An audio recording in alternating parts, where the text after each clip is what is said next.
right, here we go. Welcome, everybody, tuning in. We've got a very special guest. I'm excited to have Henry Chervenka with us. Henry, thank you for joining us. Thanks for having me. Yeah, the special stream. I'm really excited to have you here and be able to let you show off your techniques and how you do hard surface. Specifically, for those that don't know, that car that was in the beginning, Henry has made that actually gets shipped with ZBrush. So it's part of our pro projects that we are starting and rolling out this year that we just started doing. So Henry was kind enough to make that car completely 100% in ZBrush. So in this stream, he's going to break down a little bit of how he makes that car with his processes and sharing a lot of other really great tips and tricks with you all. So I want to do a quick audio check, make sure everyone can hear us okay. If anybody in the chat can make sure we hear me okay. And then Henry, you want to go ahead and we'll double check that. Yeah. How's my volume doing? You sound good to me. All right. We're good. Okay, we got a yes for both of you. Okay, audio is great. We're winning. We're winning already. Chalk it up as a success. Okay. So I'm excited. I am going to, so you guys are aware, I'm going to mute myself most of the time for audio. If you do have questions that are coming through, please go ahead and put them in chat. I will do my best to filter questions to Henry as he's going, but he's got a lot of things he wants to cover, so I don't want to interrupt him a ton, but we definitely want to give you guys opportunities to ask questions that I can filter to Henry. So, and then I will be living in the chat with you guys, so by all means, feel free to chat in there, and I will answer what I can, and then from time to time, I'll throw questions at Henry. So for the most part, this is going to be Henry talking and showing his techniques. So we're going to show the screen, his ZBrush, and then us, and make sure you guys can see that as well. For me, it looks good. Henry, it's good for you. I would assume on your side as well. Right? That's good for me. Okay. And then everybody else, if someone can give me a little thumbs up in the chat, that'd be a great help. Just making sure we're good to go before I hand it over to Henry and he starts going. Again, I will be in the chat for you guys. So, Henry, I'm going to mute myself. I'm going to let you take it from here, and I'm just here to help and support in any way I can. All right, cool. All right, so a little bit of maybe a rundown of what I'm going to be covering today. I'm going to start out probably with some design features that are more subtle than your obvious on-the-nose ones that you see. Then I'm going to switch over to probably what a lot of you guys are probably interested in is the breakdown of the car. Then I'll shoot over to some quick tips, and then we'll finish off on some topology. And if we have some time, I'll show you how to do the tire and the rim. So for the design features, one of the techniques I really wanted to build a design around was layering. So layering is about stacking shapes and elements to add depth and complexity. One of the ways I used layering was to repeat simple shapes. And you can kind of see this in the vents in the front, on the top. You can kind of see it on the over the headlights on top. And then on the back, I have some more simple shapes just repeating. Okay, and let's see here. So the interior has a bit of layering on the dash. If I solo that, you kind of see layering over here. Also wanted to show overlapping panels throughout the car to give it more depth and visual interest. So if we go to the back, you kind of see some of this overlapping panels from the tail light to the bumper to the rear corner panel. I also incorporated it into the front corner panel and the front bumper. And so when we're talking about the interior here, I wanted to do something special to tie everything together. This is where I wanted to kind of translate it from the soft curve shapes you see on the exterior to the sharper angles of the exposed interior of the framework. And I wanted that transition to reflect how ZBrush has evolved over the years from a heavily focused on organics to kind of grown into something that can handle more hard surface modeling extremely well. And that was little bit of a challenge because you kind of had to keep the overall shape of a car. So I kind of wanted to translate that into the interior a little bit. So throughout the design process, I was kind of thinking about the end result not being a 3D model. Instead, I was imagining what would this car actually look like if it was manufactured? I started looking at what elements I could add or remove to reference different ZBrush features without making it too on the nose. One of those was kind of removing the doors. I started, let's see, the doors is kind of like, I wanted to make it feel like I was turning the visibility off in a subtool. Another element that I wanted to show, kind of like a subtle thing, is the roll cage. With the doors removed, it kind of felt like you're seeing the wireframe in ZBrush, showing the structure underneath the surface. The single seat ties into that concept too. It's meant to represent the solo nature of sculpting and modeling in ZBrush. Also, a couple other features I wanted to show was the arc over the roof line and the shape of the interior dash. I wanted that to resemble the motion that you see in the ZBrush logo. And really the overall goal of the design was to try to capture that same sense of movement you feel in the ZBrush logo, like it's in motion even when it's standing still. So those are some of the design elements I was kind of aiming for. That's kind of subtle, that you kind of feel but not really see. So the next thing, let's talk about the process. Do we have any questions so far, Paul? No, you're good. Nothing yet coming in. Okay, cool. So I started with the blockout, and kind of the role of a blockout is to establish the basic forms and proportions before diving into the structural definition and the details. I'm also keeping everything as low as possible. So you kind of see, I start with a cube, and I kind of move it out with the transpose and masking. I'm using dynamic and creases to kind of show the high poly version of the low poly. That way I can make easier adjustments when blocking out and trying to establish those overall proportions. Okay, the next thing here is, let's see here, turn on my Boolean.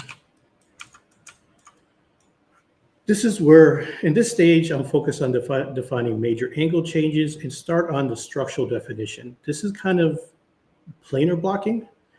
The major brushes used were the clip curve and the trim dynamic. I also went from high to Dynamesh here. Turn off black blue and you can see the poly count really high. And when I was using Dynamesh and the clip curves, some of the things I was using with Dynamesh is how you would use polish. So every time you run a Dynamesh, it would automatically polish the sharp angles. And if I needed a little bit more control, we go to geometry and clay polish. You can kind of set up your sharps and your softness and how many times to run it to kind of get a more smooth effect on some of the angle changes that aren't so sharp. Yeah, so two things before you move on, Henry. Okay. First question came through is, how long did the whole project, you say, took you doing the entire car, do you think? Oh, man. So usually I don't really keep track of that. I would guess maybe from start all the way to finish rendering, 40 hours, okay. 30, 40, something like that. Yeah. Okay. And then I wanted to touch base on what you just highlighted, the clay polish. Yeah. So if you want to show the Dynamesh so they can also have an interpretation and understanding that. So clay polish is being called by Dynamesh when you have polish turned on. So in the Dynamesh menu, if you want to show that one too, and then that way they can see that. It's right below the clay polish. Yeah. Okay. Yeah. So there's a polish button that he has on, as you guys can see. That's what he's referring to. So you guys have an understanding. Yeah. Right here. Yep. Okay. Cool. Thank you. All right. So After this stage, let's go back here. We have our secondary structural definition, right? So in this stage, I'm still working in Dynamesh. The basic structure is locked in, and I'm starting to refine individual areas. Even though the main mesh is still rough, this part of the process is all about nailing the design and finalizing the reads of the shapes. Then the next stage, let's go here, is this is our structural refinement. Now I'm in the structural refinement stage and I'm moving out of Dynamesh and into retopology. So this phase is about cleaning up the mesh, looking at major forms with better edge flow, and separating out parts of the car into different subtools. So the topology isn't final topology. This is just a very low poly blockout. So we can start adding in more details based on the topology flow. Then finally, after that, this is kind of where we were looking at before. This is where all the detail comes in, right? So after everything is cleaned up and the major forms are locked in, I will start moving into the detail stage. This is where all the finer elements come in. This includes things like fasteners, welds, extra modeling for the surface breaks, and adding extra needed detail. It's also the point where I bring in nanomesh and micropoly to add a complexity without overloading the poly count. So and with this stage, I keep on refining the topology, making sure it stays clean. So a question came through about the process you're showing for the stage, specifically, I think, in the beginning stages. Mm-hmm. How did you control the brushes to make a perfect smooth surface? I think it's regular to get some blobs that create minimal shades when moving the camera. So it's clear that there is some irregularity. So it's more, how did you control these brushes to get this smooth type surface? So we're talking about this stage here, probably I think the one before. I think the one you had before. I think the one, that stage. Like, how did you get this to actually create those clean lines with the brushes that you were referring to? Okay. So let's take a look at that. Let's grab up the clip curve. Okay, so one of the ways we can do, we can use polygroup. So if I use the clip curve, press a space bar, I can automatically put polygroups in with the clip. So if I go ahead and slice it, let's turn on symmetry here so it's even. Slice it down. And now we can use this to clean it up. So if we do, let's see, if we mask it, blur, then I'll polish by features, kind of clean that up a little. And we can continue if you want to do that. Then we can run a Dynamesh, and that'll kind of like soften off that transition like the rest of these. That's one way if you wanted to manually do it. Let's say I do a clip here, just to. We do this, and let's say with the Dynamesh polish, you can kind of see the polish automatically cleans it up for you. And you don't even need polygroups when you use the polish. It'll automatically polish it based on the surface angle changes. So on this stage, you're using mostly clip and knife. What are the brushes you're using mostly in this stage? For this, it's clip, and then I'm using the trim dynamics. The trim dynamics. Yeah. Okay, can you show a little bit maybe how you like to use the trim dynamic in this stage for them? I think that's also what he or she was looking for. So the trim dynamic is like, that's kind of more for like if I want to smooth out transitions and come out and just really quickly smooth it out like that. And then if you run another Dynamesh, you can see like it'll smooth it out even more. So if I have a clip that has an angle change and I want to smooth that out, I can come through with the trim dynamic and kind of smooth out those two angle changes. So it's a softer transition between the two. And then when you go to the next stage, what brushes are you switching to there? Oh, that's a lot of brushes. You're switching to a bunch of brushes. Yeah, so this is more like I'm using Dam Standard to kind of hit in some angles, clay buildup. to build up more of the form. And then how are you polishing that? So when you're doing a clay buildup, what is your technique for you to start polishing that off so you get that nice mostly H polish, and a lot of times I just did this for kind of demonstration. Yeah, it's a lot more rougher than this because topology will do a lot of the heavy lifting when it's smoothing. I just want to see the elements there. It doesn't have to be perfect lines or smooth surfaces. As long as you see the elements being shown, topology will take care of a lot of it when you're doing the retopology stages. Right. So yeah, you're building up surface with clay buildup, and using H polish to kind of smooth it out. If I need need some of that, can you show a little bit of that so they can see that? Is that possible? Yeah, we can. It's just, it doesn't have to be perfect, just so that they can get the idea too what we're talking about. Let's see if I wanted to kind of switch to. By the way, what are you using here? So I'm sure the question is going to be asked to call up all the UI elements, because that little circular dial thing you're pulling up, what are you using there? Yeah, so this is it's a plugin by ArtistNot, and here's a thing where you could put in brushes. We should go through. We could do alphas, we can do textures, and we could do materials. And a couple of things that I like about it is, first, you could use custom icons. Second is, every time a new version of ZBrush ships, you don't have to load it in. This is kind of like everything's inside a folder, and you store it into your oh man, I can't think.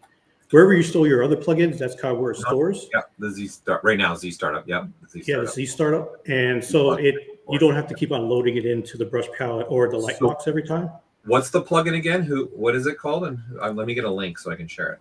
So it's by ArtistNot, and let me see, plugin here. It's called Personalizer. Unless you got a link. Personalizer. Okay. Personalizer, and what we're using is called the brush drawer. Okay, let me see if I can Google real quick for you guys all, and I'll share that link. Here we go. Boom. Okay, here it is. All right, I'm going to share the link for you all, since I actually got asked to in here. So cool. There you guys go. All right. All right, back to the clay buildup, I guess, and H polish. We'll go back to that. Okay, so roughly what we could do is just start building. Let me use the pen here. That's another thing. For like hard surface Z modeler, I'll just use the mouse, and for anything sculptural hard surface, I'll start using the pen. So if I wanted to maybe just add a panel here, I can use Shift, bring it in. Let's do another one here, right? Then I can switch to, let's see, something H polish. I can just go through and just smooth it down, H polish it down. Right. That's kind of where it is. Yeah, you're trying to be a little bit free here, right? You're not really consumed with this. Has got to be a perfectly. No, I just did this so everybody could see more of the surface changes on this stage, but this is kind of where you're taking it. It's lumpy. It's not for other people to see. It's more if you can see it and recognize it. It's more of a faster process. You don't have to clean up to perfection, because we are going to retopo, so it doesn't need to be decimated or anything. For the other workflows, this is more like topology. You'll be surprised how much topology will clean it up and will recognize different things, because we will be focusing on mask extraction to kind of get the surface and then extract with ZModeler later. Yep. Okay. So we had two questions come in because of the stuff now you're showing. So let me give you the first one. Are these solid pieces in the blockout, or do you turn them into panels? Say, for example, create a sheet of metal, thin fender, or use solids to fill the mass and carve in the panel gaps? So it's kind of like what I'm going to be showing with retopo, but so if we're looking at, let's see here. So with the high poly, this is just, it's all one block. It's one solid block. Those are all solid pieces of geometry. So like the car, with the wheels are each their own mesh. Yeah, and then the rest of the car is one solid block. Mesh, one block. Okay. Yeah, and then we're going to start masking and extracting, and we're going to get different elements. Oh, so you're doing a mask, and then you're extracting with extract, and then with extracting, and then we're going to show different ways, but retopology, manual retopo, and a lot of different other ways that we can kind of build clean topology from those extract mask pieces. Yep. And then sometimes we'll build topology straight on from the block, and I'll be showing that as well. Yep. And then you do all this in ZBrush. You don't leave ZBrush. Oh, no, I don't.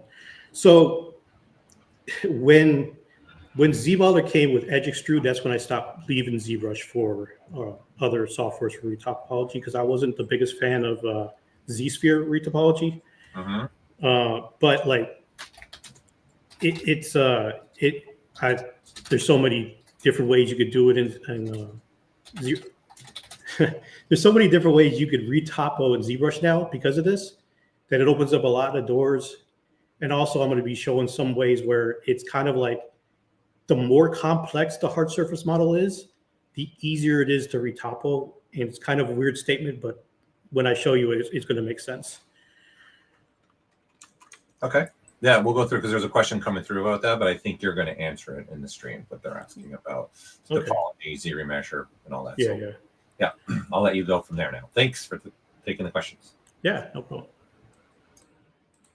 Okay, let me set up here. So let's see. So now we covered kind of like the basic process. Kind of want to bridge the gap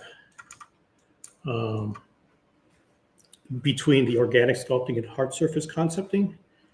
So the question is, does the workflow change when modeling, or let's see, hold on.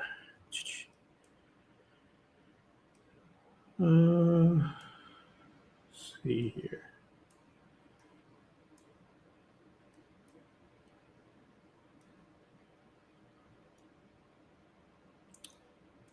One second.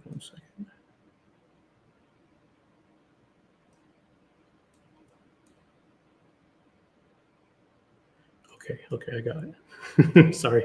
No worries. Yeah. Always having things that you have to adjust and change on the fly. That's the beauty of live streaming. So I wanted to kind of bridge the gap between like the hard surface workflow in ZBrush and kind of like what ZBrush is mostly used for, which is the organic process, which is like primary, tertiary, and the secondary forms. So at the blockout stage here, both hard surface and organic models are kept low and simple. The goal is just to establish the basic form, proportions, and silhouette.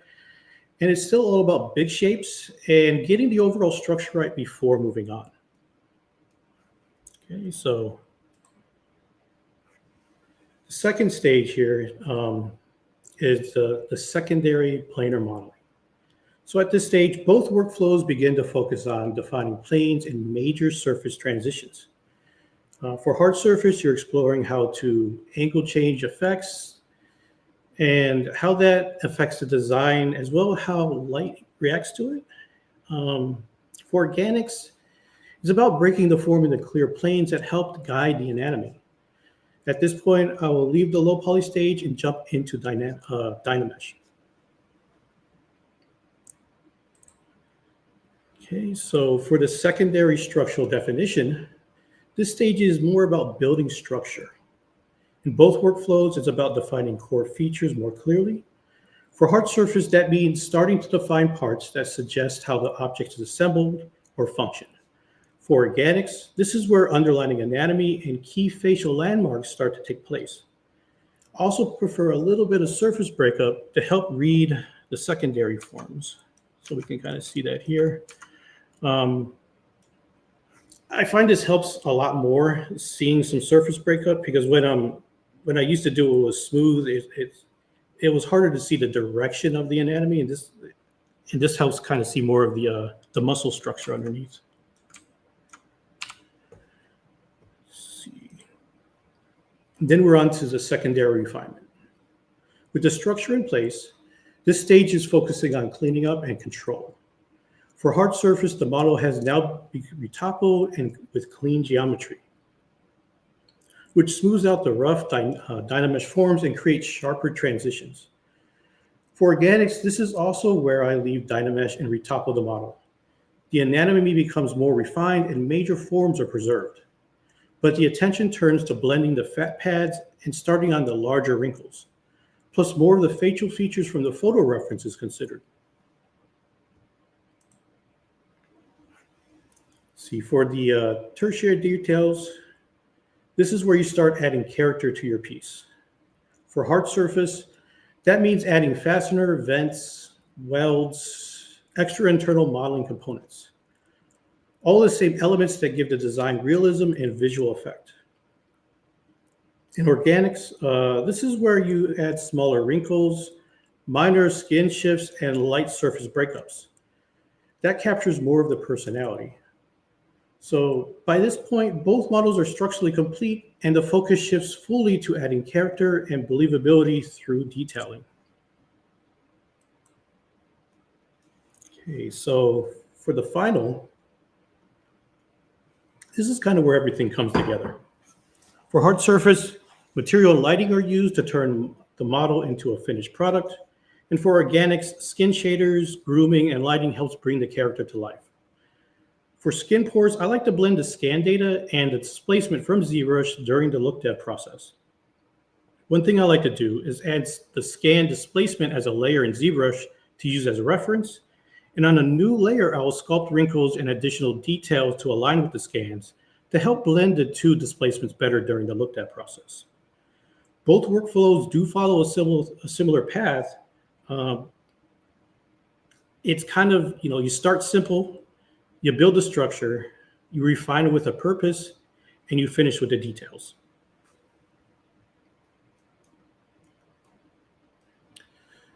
So one quick question that came up during showing this down. Do you find you spend less time on modeling in ZBrush than in a regular modeling package? I do, yeah. I know that's kind of like probably not the norm, but I've spent, let's say, I spent kind of 5 years in Maya before ZBrush came out in 4R7 with ZModeler. So I did build up a lot of like the core fundamentals. And there was a transition period where I was kind of learning, and also ZBrush was adding more features with every release, which kind of like bridged the gap even closer to what you would expect from a modeling package. So I think once 4R8 came out and it had the gizmo and some deformers, and then they had also a Boolean system with that, you kind of got a lot of what you needed to just fully do everything in ZBrush. And at this point, it's a lot faster for me to model, because I take a lot of the topology aspect out of it, where other programs are kind of restricted to the underlying topology. Whereas ZBrush, you can break out of that at any point, definitely when you're focused on proportions or the model gets complex, and you're not fighting the underlying topology anymore. You're just building the forms or proportions, and then at any point you can rebuild later, and you don't have to struggle with doing two things at once. I hope that makes sense. Yep. Thank you. Yeah. Yeah. So let's see. So we explored the workflows for both organics and hard surface concepting. But does the workflow change when modeling from a reference instead? So it kind of does a bit. When concepting, the focus is on exploring and designing. You're making creative decisions on the fly. When you're modeling from a reference, the process becomes more intentional. It's about accuracy, making proportions and form match what you're looking at. You still go through the same major changes. Those would be kind of like blockout, structure, refinement, and detailing, but the mindset changes. So let's take a little example of that with a front bumper. So what we're going to be making here is a front bumper that looks like this, right? So we're still starting out with a blockout. It's still about matching the overall proportions. We're staying low to get those big shapes quickly. See the topology of that. That's all I need for the proportion. You don't want to go too crazy. It's very simple. It's very fast. Next is the structural definition. So at this stage, it's about defining the major structural elements. And since I'm working from reference, the goal is to start locking in key shapes and angle changes. I'm using polygroups here to control the edge flow and get ready for further modeling. Then we come to the construction topology. So kind of the definition of a construction topology, because I'm sure it's not used that much. It's a modeling strategy using low poly topology with dynamic subdivisions and creasing to create a clean looking surface quickly without having to worry about good edge flow. So what I mean by that is you're going to see here where poles kind of hit the crease line, and it's going to cause a surface tension here. There's no supporting edge loops around creases, so you're going to see different fall offs of the crease. So things like that will affect, kind of more like production ready topology versus like a topology that's just built to get more of the shape together. So some examples that we can kind of break down is you kind of see when you don't have edges kind of like supporting the creases, you're going to get an inconsistent fall off of the crease. You can see from here, even on the side, you're going to see that crease is not what we want it to look like. You also see it from this side running around the side. This is a lot tighter, and this edge is kind of farther away, and you're going to see a little bit of that coming off the sides.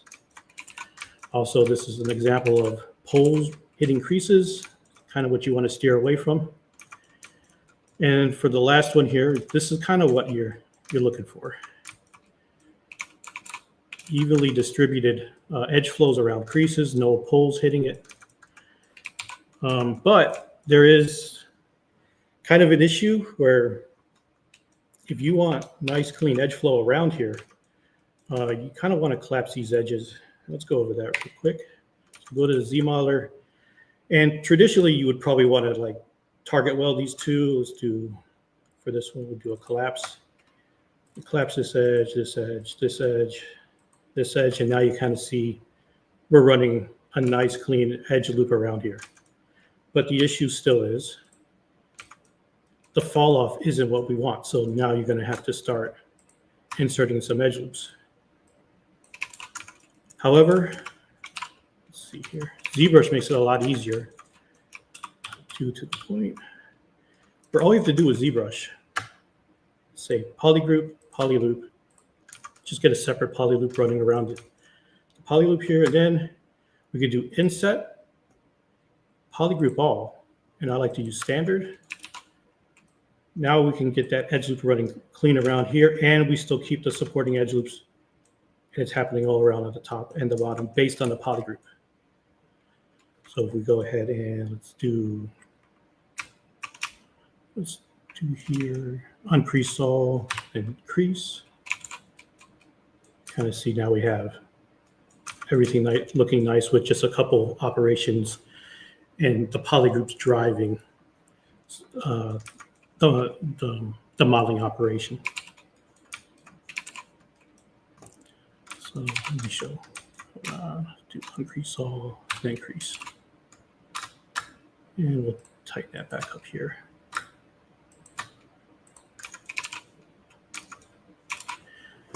Okay, so next one here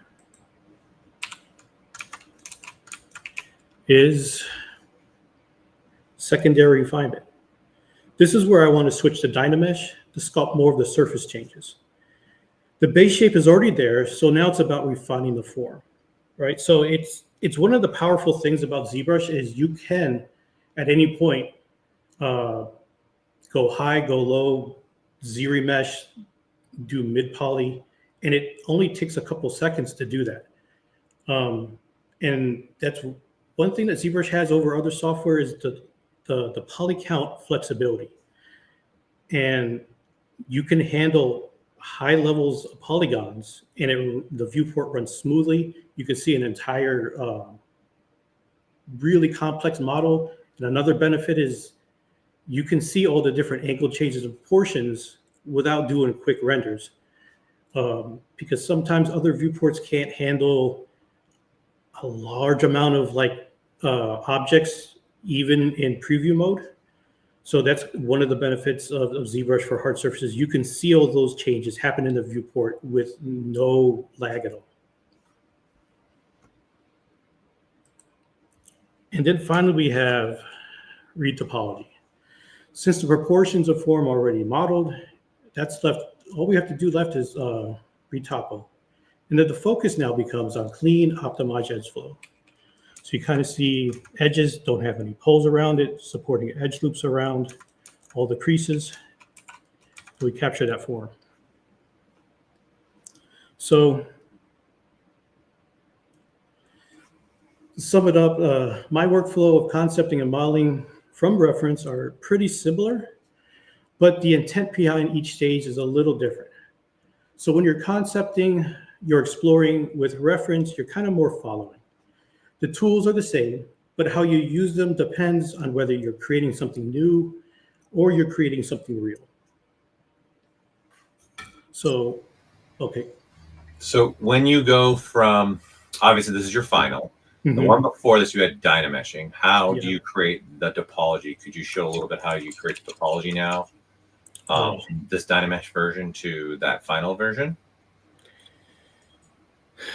Yeah, I mean, we do have so many different techniques for topology that it will be covered. So one of the things is, we'll probably just recap is, I will use, let's see here. I'll use something like a flat IMM. This is symmetrical, let's see. I'll just drag it on, right? And I'll start placing different ones like this to speed up the process, right? And I'll separate that to a new subtool, add some edge loops that needed, project it down onto the surface, and then start with ZBrusher. I'll start connecting the dots. And that's one way. For something like this, I probably wouldn't use ZBrushLIVE because ZBrushLIVE you can, but if you want the most optimized for a lot of surface changes and a lot of different holes, there is different ways we can go about doing it manually that will speed up the process. Yeah, I mean, I'm going to show a lot of cases when we get to the topology stages that kind of work with better examples. Okay, great. Thank you. Yeah. So now I do want to clarify something, just so there's no confusion, because the concepting process I show is pretty different from your traditional 3D concepting workflow. For personal work, I do like to stay in the modeling mindset. That means I'm blending concepting techniques directly into my modeling process. I still care about exploring ideas and pushing forms, but I also am thinking ahead. I'm making sure the topology is clean and usable so I can take that into another software down the line. As where more traditional 3D concepting, it's more focused on speed and iteration. It's all about getting ideas out quickly, testing design fast, and making visual decisions on the fly. It's a process that leans heavily on design freedom and often pairs really well with more 2D tools. Okay, so now we're going to start getting onto some quick tips.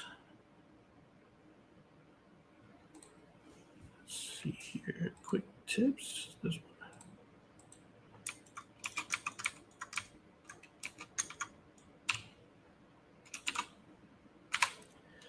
Grab the move brush real quick. So it's this part of the presentations. It's going to be a lot of helpful tips for geared toward hard surface, but it can also help for organics too. And it's a wide range of some are going to be kind of simple, and some are going to be more advanced. So it's a little bit for everybody. And this is going to be kind of I'm going to show some simple, I think a lot of people are going to know it, but it kind of leads itself down the line of there's a reason why I'm showing this. So when we move on to the next stage, it's going to make a lot more sense. So with the move brush, we have we have three different kind of modes with the move brush. We have screen space, and if you tap Alt, we can move by the surface normals. And if we hold Shift, we can slide across the surface. Okay, that's the three different modes we have within the move brush. So screen space moving is great for kind of shaping forms quickly. Moving along the normals gives you more control, lets you push and pull based on the surface direction. And sliding along the surface is useful for repositioning points and edges while still trying to preserve the underlying form and volume. So now with that, we're going to talk about three brushes and kind of how they differ from each other. So with the move brush, let me go ahead and mask the border, keep it consistent. And if we move these edges down, we're kind of see like the brush is based on the size of the brush and the focal shift, which is kind of determines the fall off of where those edges come out, right? So another brush we'll talk about is the Move Elastic brush. Hotkey is BME. And with this brush, what I like to do, I like to set it up a little different. So if we go to the brush palette and under elasticity, by default, the elastic strength is set at 80. I like to crank that all the way up to 100, right? So the strength setting is basically letting ZBrush know that how strong do you want this elastic effect to be in order to maintain the geo while it's being moved, right? And the elastic brush itself basically will dynamically update the topology you're trying to maintain the overall size of the polygons. And it's really good when you're using it with low poly counts. The auto adjust, we're going to come back later. And this elasticity on off is kind of like, it's basically an on off switch determined by the poly count in the thousands that you set here. So in this case, the elastic effect will turn off once you go beyond 25,000 polys in your mesh.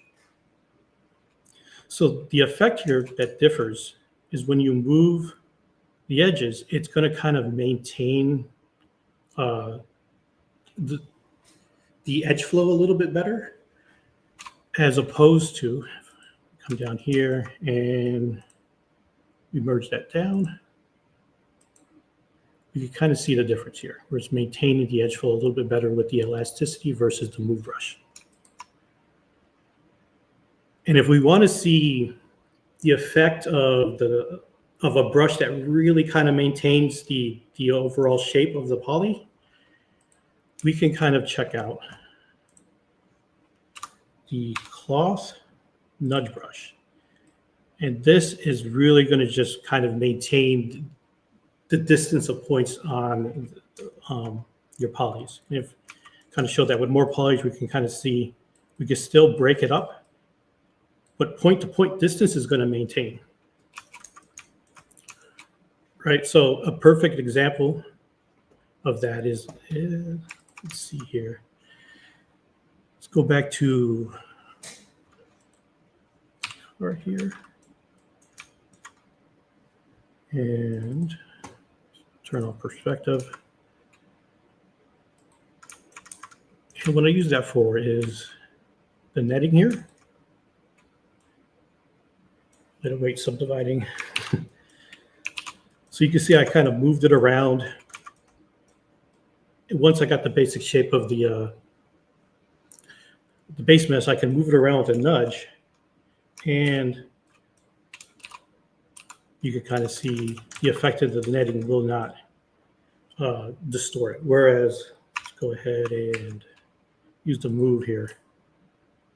You can kind of see it will start to distort the micro mesh on this. So let's go back.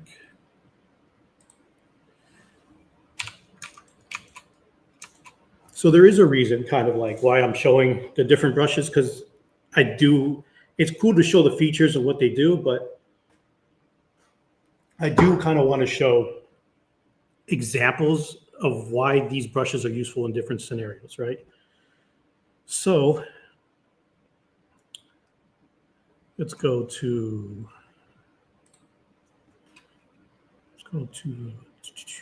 white. Okay.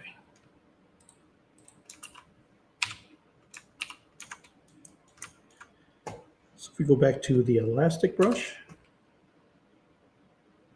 let's see here, elastic. The reason I use this is because if I want to kind of move a wire around, this is great for maintaining the overall volume of the mesh, and I can kind of move it around. Now, what I meant by the elastic auto adjust, when I move it and try to bring it back, you're going to try to see it's trying to maintain the volume, but we also kind of lose some of the volume when we move it back. So what I like to do is switch that all the way to 1 when I'm moving something like the wire. That way it's going to give me a really nice consistent volume change while I'm moving it, and there's not going to be that much distortion in the volume itself compared to other move brushes. But however, when you move it too much, there is kind of like a limit where you can do it, where it will kind of distort, right? So in that case, ideally what you want is kind of like what it originally was it having a curve in it,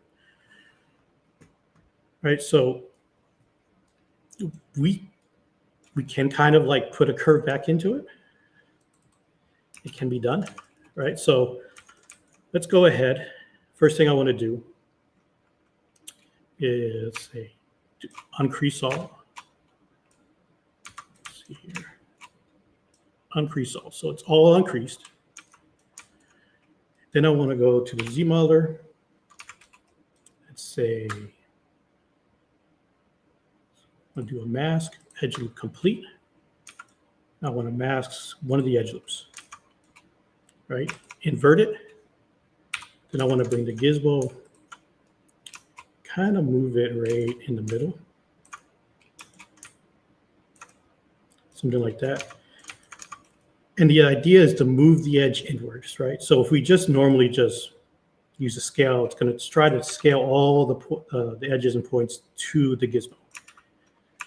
Instead, what I'm going to do is hold Control and do an inflate. And I kind of want to look at this point here and move it so it's almost in the center, right? Clear the mask. And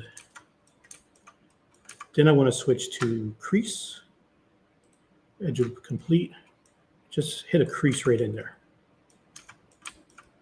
Let's see if I hit a crease. Should do it. And then what we could do is we can go click on frame mesh, turn off border poly loops, and frame mesh is in the stroke palette and under curve function. And we can click frame mesh, and that'll give us a curve back in the middle. Another thing we want to do is make sure beforehand is we want to set the size of the brush to the size of the wire. Then we can bring up the curved toothbrush, click in the middle, and now we can use the curved toothbrush to kind of reposition. Let's go ahead, stroke. Let's see what we do. Modifiers. Let's see, curve. Okay, so bend start, bend in, lock start, locked in. And we can start manipulating this around and recontrolling it. We can also use different, we could do elastic we want or liquid to kind of move it out and keep these kind of where they were. If we move it out, we can hold shift to kind of smooth it back if we want. We can start moving this out further than we could with the elastic brush. And all you need to do when you're done is, let's say, just delete the mask points, because that was kind of like our reference point. Then we have the curve, we have the hose back, But the problem here is we're still getting that topology back from the curved tubes. So we can fix that easily. Just, let's see here. Go back to our select rec. And delete the ends. This will help ZBrush. And let's see. We do have keep adaptive size at 25. Let me show you why. We run ZBrush, right? And we go to 0. It's going to kind of break down kind of what till we hit probably like a 4 or something like this, which we don't want it that low. Adaptive size is going to kind of keep some of those polys while we're doing half.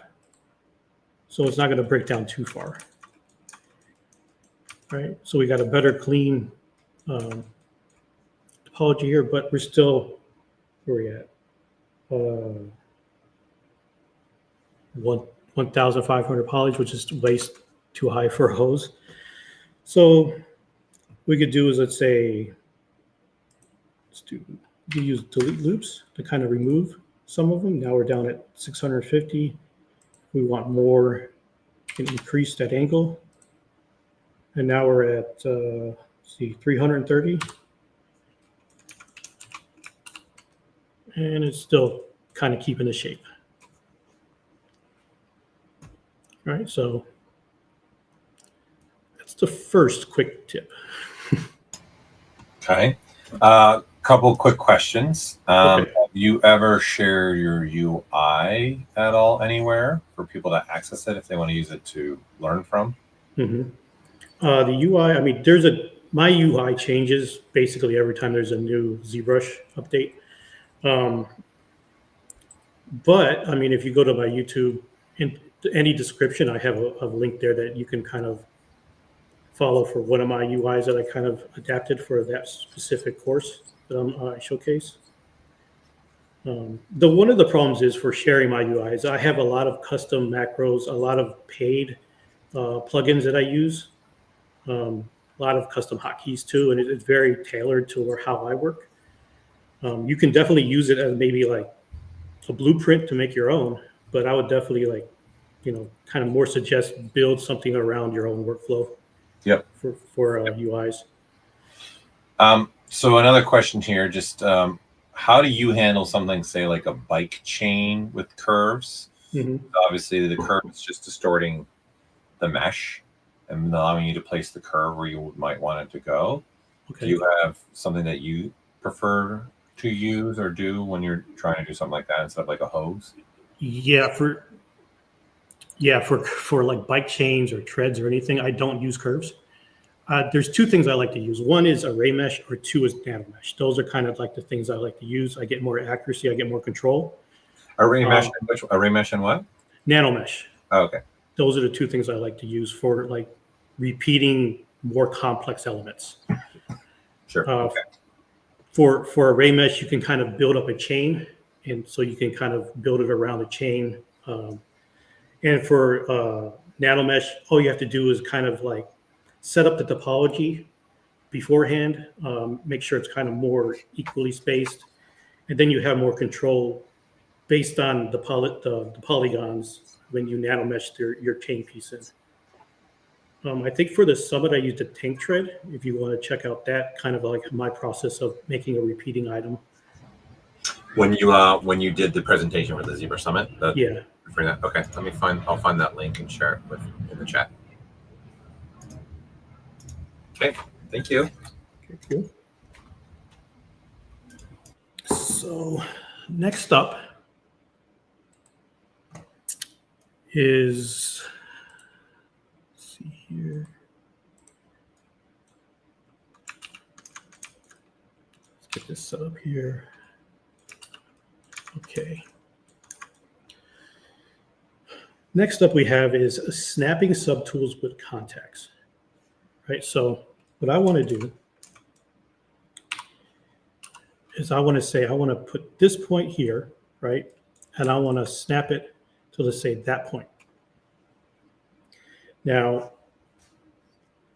The problem is when we draw out a point to a point, it's kind of hard to get it precise. Let's say I want to do it from here to here. I'm not really sure kind of where I'm hitting because it's two different subtools, and that's a problem.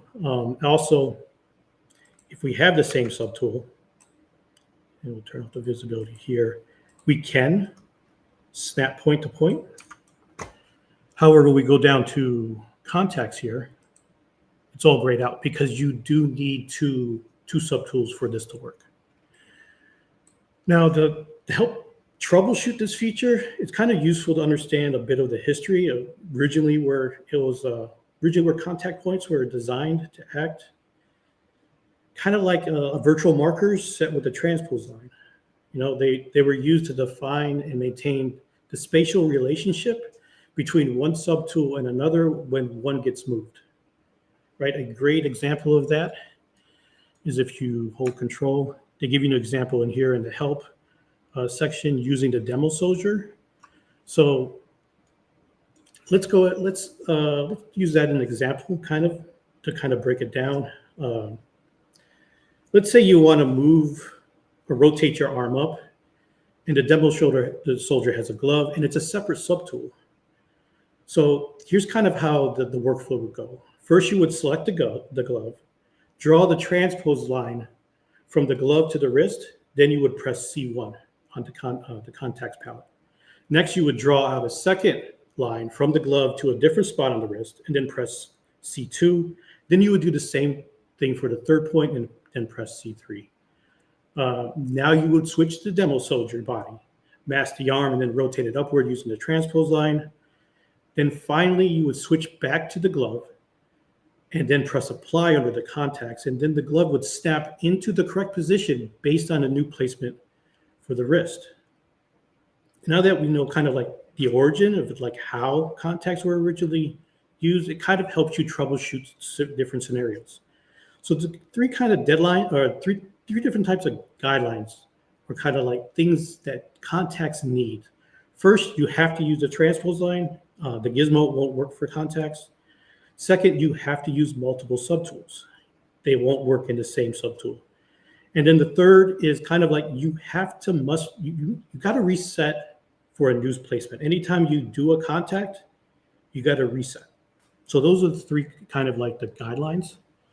So knowing that two subtools won't get you exact pinpoint position, what you can do is come in here, draw out the transpose line to one point to another, and then under the split, we can say group split. You say okay. And now the transpose line will stay in that exact position. And if we go down to contact points, we can say C1 and then apply. And now we can get exact point-to-point position with the contacts. That's kind of like the workaround I kind of use. So for IMMs, it's sort of the same situation. So let's bring up IMM here. IMM here. So if I want to like draw it out, let's see here.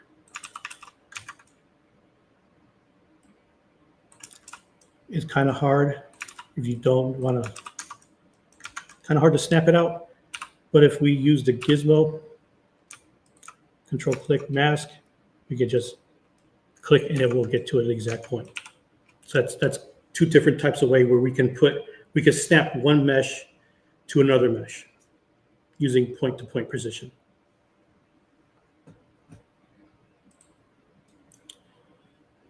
Okay. Let's see here.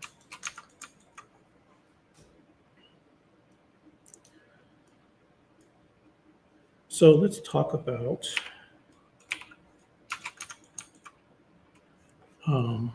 the extrude for a minute, right? There's a cool feature. This is a simple, easy one. So if we use toggle and we do extrude, and we want to extrude an edge, right? We could tap, and the different tapping is cause, if we look here, it's set to edge and then edge loop, and that's the two different settings we're getting when we extrude and tap, right?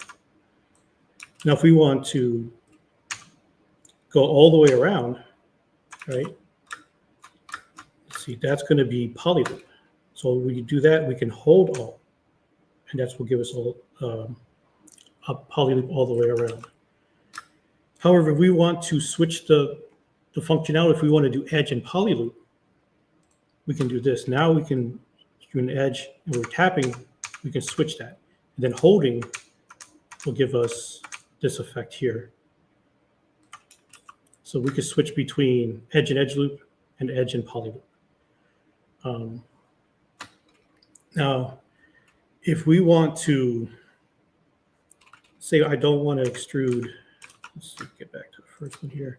I don't want to extrude an edge loop like this. I want to do, let's say, if you want to extrude this edge, and this one down here, you can hold Alt, tap it, and now we can move those out by holding down Alt.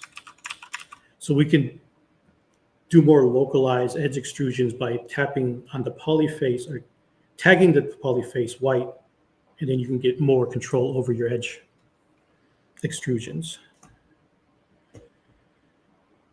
Right, so the next one, let's see here, is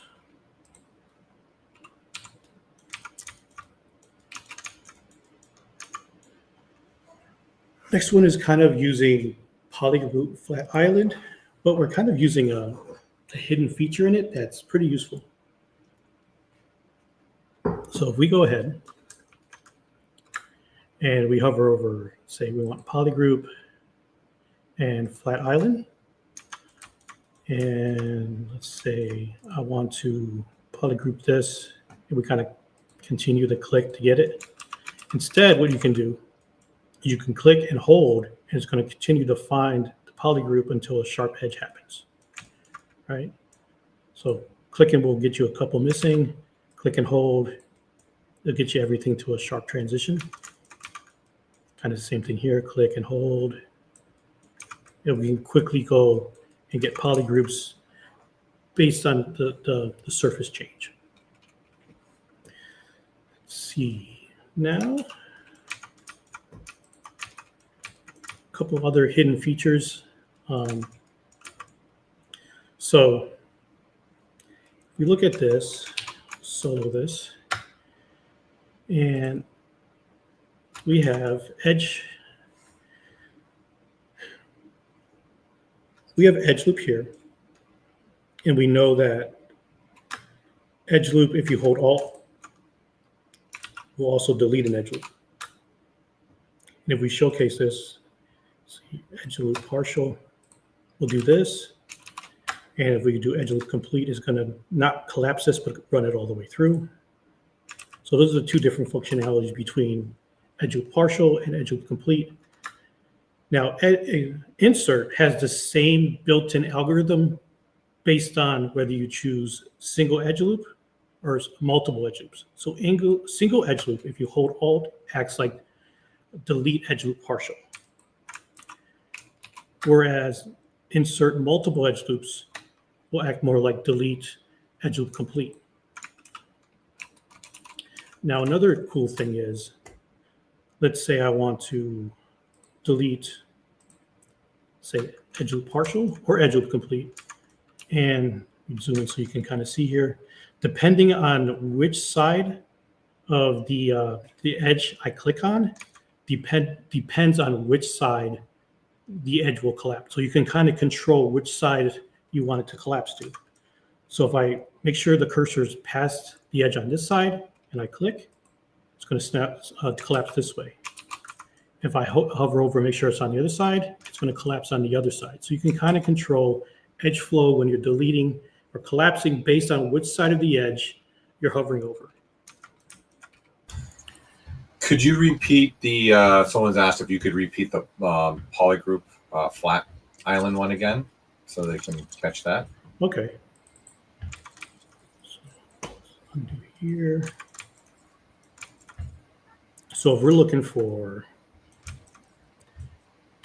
we select polygroup flat island, right? Regularly we want to, for click, it's just going to select the flat island based on the surface changes, right? Then we would have to go click again, and continue to click till we want all the surfaces to kind of be the same polygroup.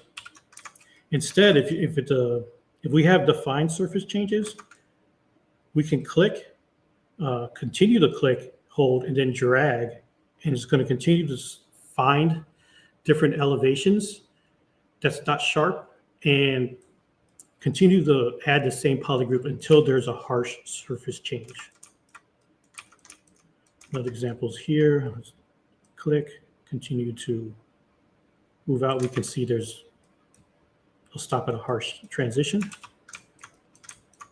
Back here, see? If we continue, it will eventually find an angle. But you can kind of gauge where it's at, you know? So back here is another one, click. You see there's missing polygroups because of the surface changes. Continue to hold down and drag, and it's going to find them. Okay. Great, thank you. Yep. All right, so let's see where we're at. Let's go. All right, this is a cool one. Let's go here.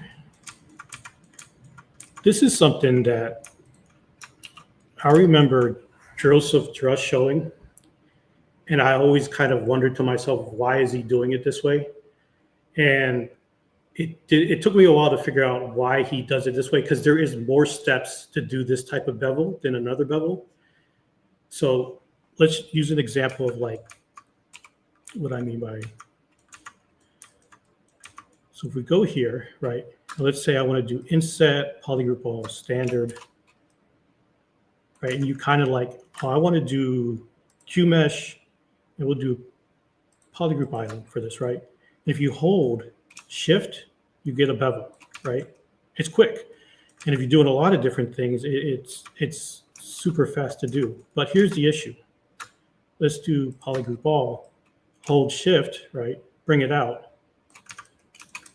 We're going to try to get, with sharp angles and corners, we're going to get inflation. And this is what kind of like Drush was showing. He didn't show it with this, but it was like, this is why it kind of makes sense for me, is where you extrude out without holding shift for the move operation. And now if we hold insert and delete those edges,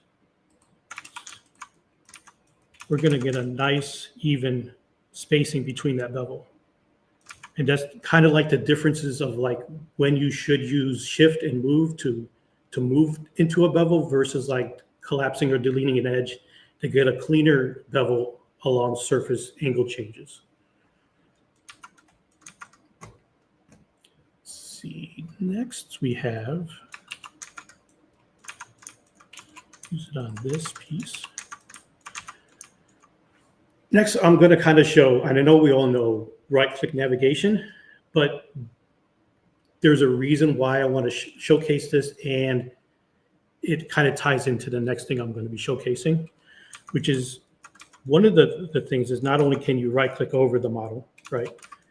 You can also set your pivot point based on where you click on the model.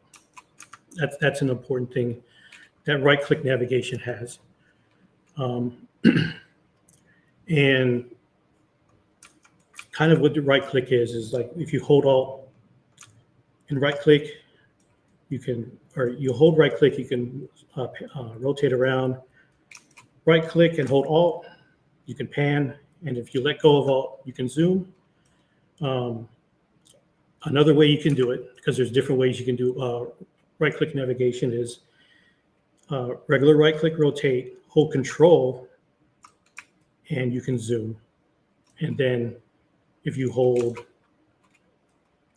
control, right click, control, zoom, and you let go of control, and you can pan it. So it's like the opposite of alt. So if you don't like that zooming in with alt and letting go, you can right click with control and then right click with alt. So there's 3 different type of ways you could do right click. Now with right click, what I want to show is if we want to set the pivot here, this is important because this ties over to screen space rotation, which all I'm doing for screen space rotation is I hold down shift, right click, and then release shift. So that's kind of the order of operation you have to do it in. And if I want to like rotate from here, let's see here, you can set the pivot there. So you're not rotating the model, what you're doing is rotating the canvas. And this is useful, let's say if I want to maybe like select something that's kind of like not really in the right angle, I can quickly come here, move it over, and kind of get that. Another way you could do screen space rotation is with the transpose line. So if we drag out, if you hold control in the white, let's see here, drag out here, right? So I've got to hold control first. And then you can do screen space rotation. And the difference between this and holding shift is this one allows you to snap to different angles by holding the shift key.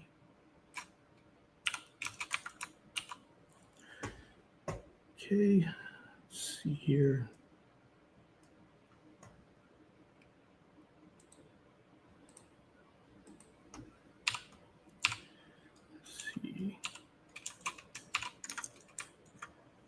Let's see.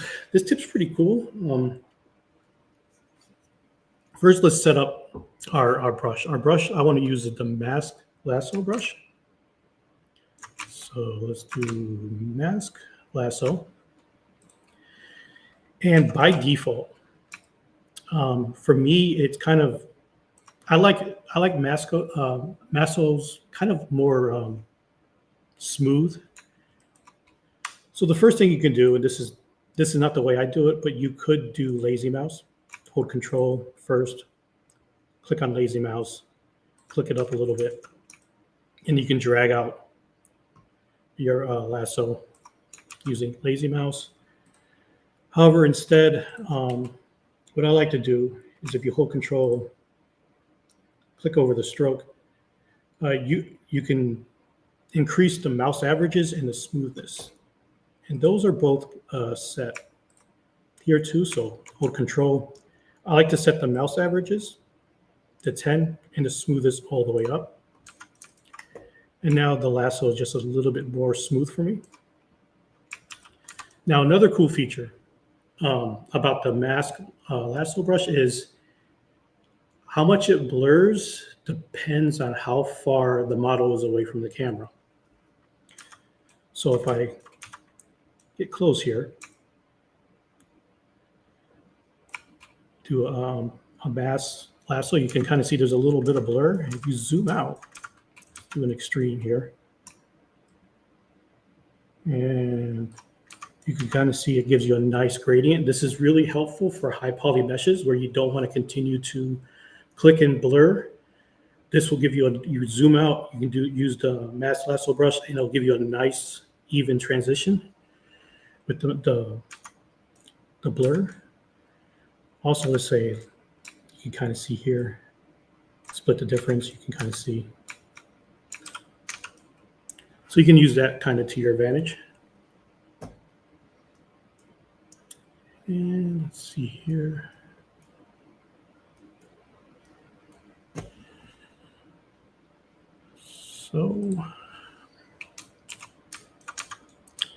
So with the Z model brush,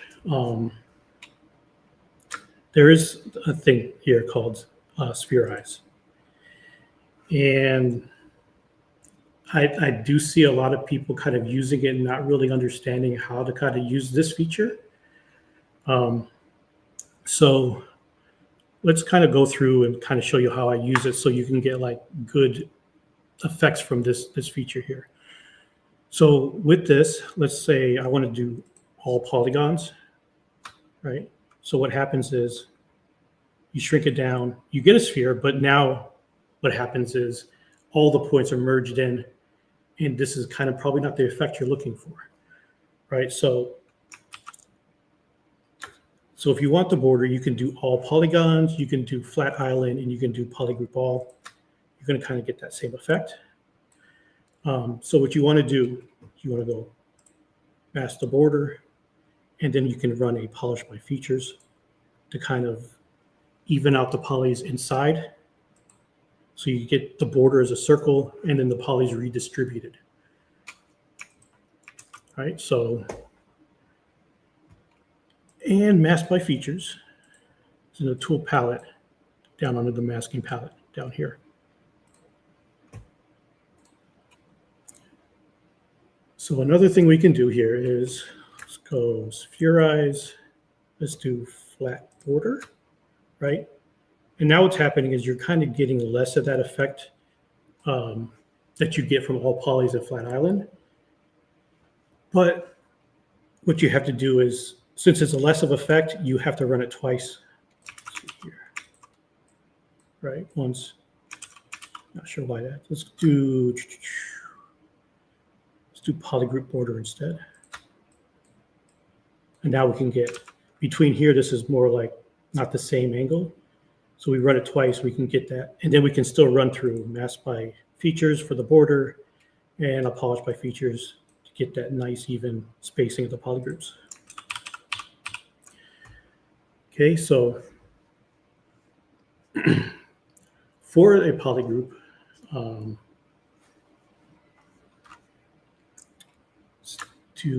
let's say we want to do the interior of this.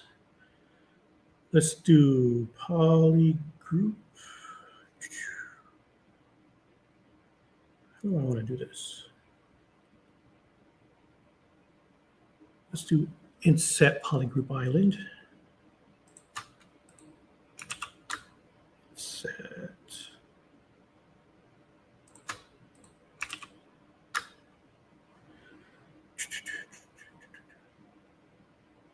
Okay.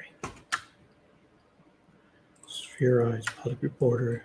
Let's use it as this example. So let's do this. Run a polish to get this back.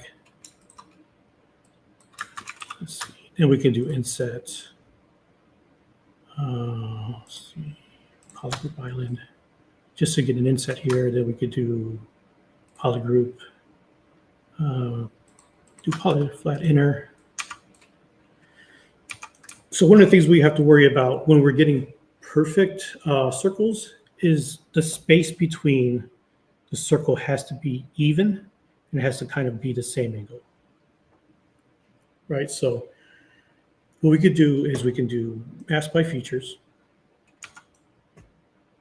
Let's invert it and then polish by features. Let's go ahead and just polish by features a couple times.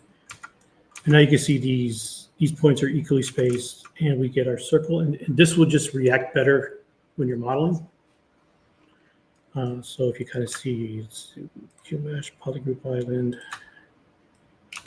kind of see, you'll get better results once the points are kind of like evenly spaced apart. Show an example here. So now, let's do flat, spherize, flat inner. Let's say I want to do a circle, keep the border the same, but I want to do a circle on the inside. So we could do polygroup and polygroup inner, just to keep this. Mask by features and to run polish by features. Now we can start getting our circle back from Spherize. Now there are going to be certain circumstances where Spherize will come in handy, but typically what I like to do is if I need the border polished, all I have to do is run a polish by features, repeat it a couple times. I got it. And if I polygroup enter, and if I need the interior, I'll do the same thing, polish by features, repeat that a couple times. Right. So let's talk a little bit about polish by features so everybody's kind of on the same page. In ZBrush, a feature refers to things like open borders, polygroups, or creased edges. Other places you'll see features like this is mask by features and frame mesh. You kind of see they kind of expose those features for you. So when using polish by features, you'll notice there's an open circle and then there's a closed circle, right? So you zoom in, you can see there's two different options you have. And these kind of represents two different algorithms. The closed circle tries to preserve the overall shape and volume of your mesh, which works really good for low poly models. The open circle, on the other hand, applies a more aggressive polish to it. It tells ZBrush, don't worry so much about maintaining the volume and put more focus on this and strength on polishing the features, which works really good for higher poly meshes.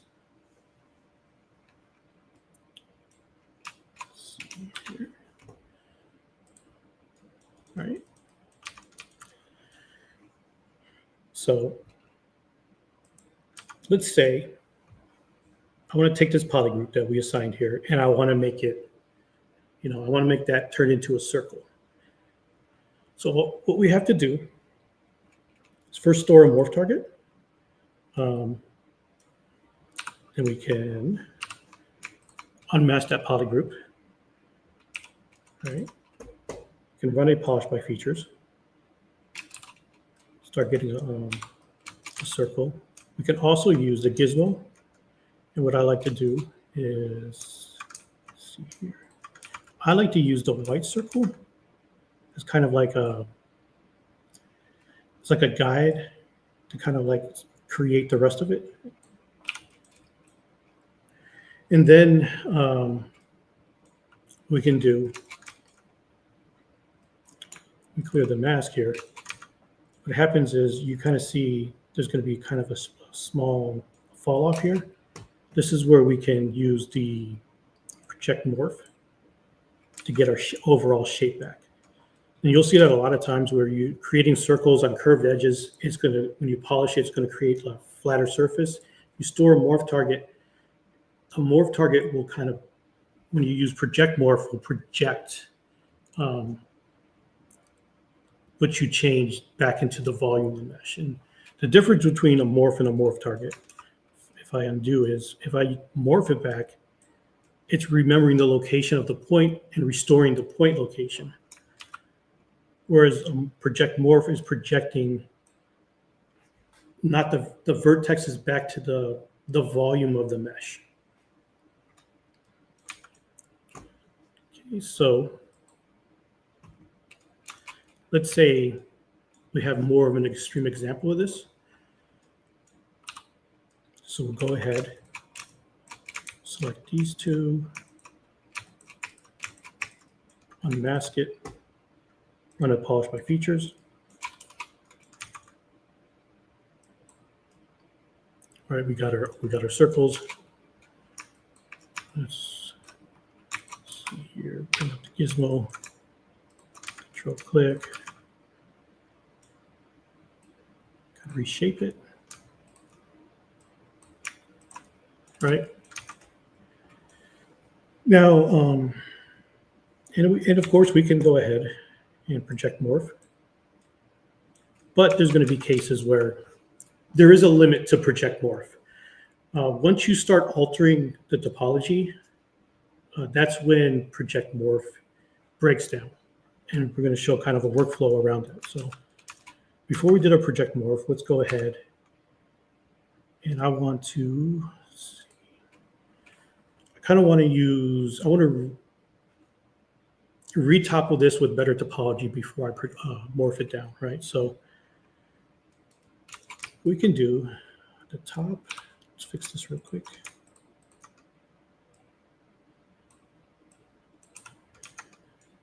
I want to say, use the IMM here. And for the brush settings, I want to make sure in modifiers, I set the projection strength to 100. Moved out, control drag, redoes the topology for me. For the back, I want to do 32. Project it out, control drag. Now I have retoppled those polygroups to have better topology. And I kind of broke the morph target. So instead, what we could do is scroll back till the point where we did anything. I could control click here to store a history point in our timeline, come back. And then from the project, we can say project history. And that'll get our volume back after we kind of destroy the topology, retoppling it with Mesh Fusion.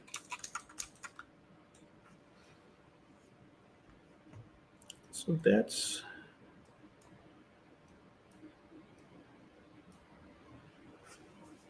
kind of that process for that. And then finishing up kind of on our tips section.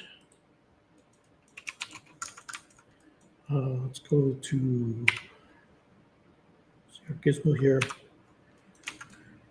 So with the gizmo, the cool thing about the gizmo is when you control click, it unmasks a polygroup and then masks everything else. So that's one of the features of like gizmos. You can unmask a certain polygroup just by control clicking it, and it'll mask everything else, right? So we kind of have to take that same logic as when we're doing a deformer, right? Any type like these deformers, you could kind of do the same thing because we're built into the gizmo. So what you could do is you can say, let's say I want to use, say scale. Say I want to scale. And since we're in Gizmo, all you have to do is control click and it'll unmask that polygroup, right? So now we can kind of scale in based on the polygroup here, right? Go ahead up to the gear, press accept. And we could say, I also want to do, say, a twist, right? Control click on the outer part, polygroup you want to twist it at. And we can do, say we want to twist it here, something like, say, 25 here, 25 here. Now we can start getting interesting shape just based on masking of different polygroups, right? Now there is a couple that won't work with masking, and one of them is deformers. That's because you're using masking with it. But the trick about that is, let's say I want to still use masking. You can control click before you go into the deformers, and then say, let's say deformer soft. And now what you could do is we could still use masking. Just we have to use it before we go into the deformers, right? So something like that. Then press accept. Now there is some that won't work either way, and the deformers that kind of won't work is the ones that kind of change the topology. So masking won't work with decrease, extender, multi-slice, project primitive, and any of kind of the remesh options. But all the others will work with masking. And that's one of the like cool features you can do with the deformers is mask, and then you can manipulate based on the polygroups. Also, another cool thing is if you mask out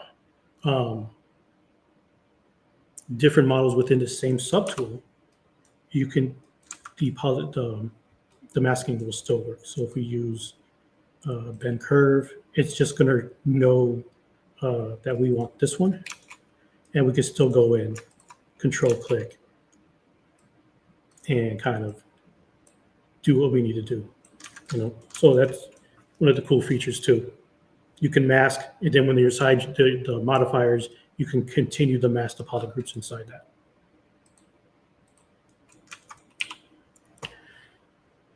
Okay. So a very cool feature I don't think many people know about is a thing called group change points. This is located in your polygroups down at the bottom, group change points. And group change points looks at any changes made to the mesh that has been sculpted or poly painted, and then assigns a new polygroup to those areas. It checks for different points and positions and color, and then if they have been altered, then they will get a new polygroup. So if we kind of show an example of that real quick, say I want to just use the move brush and just move it out, right? I can go down and say group change, and any point that's been moved will give you a new polygroup. That's one of the cool things about it. Paint brushes work the same. If you use the paint, you put some paint on there, it will polygroup based off the paint strokes you do on the mesh. So group change points also has two modes. Go ahead. Let's see here. Polygroup is so we can see. Anytime you see that circle, there's two different algorithms associated with that, right? So the closed circle assigns a unique polygroup to each changed area. So if we have closed polygroup, if I run it, right, I go ahead, run the group change points, do it again. We're getting different polygroups every time we run that. However, when you do an open circle or hold shift, it assigns the same polygroup to all the changed areas. So do a couple, let's say, open it up, change it, do it again.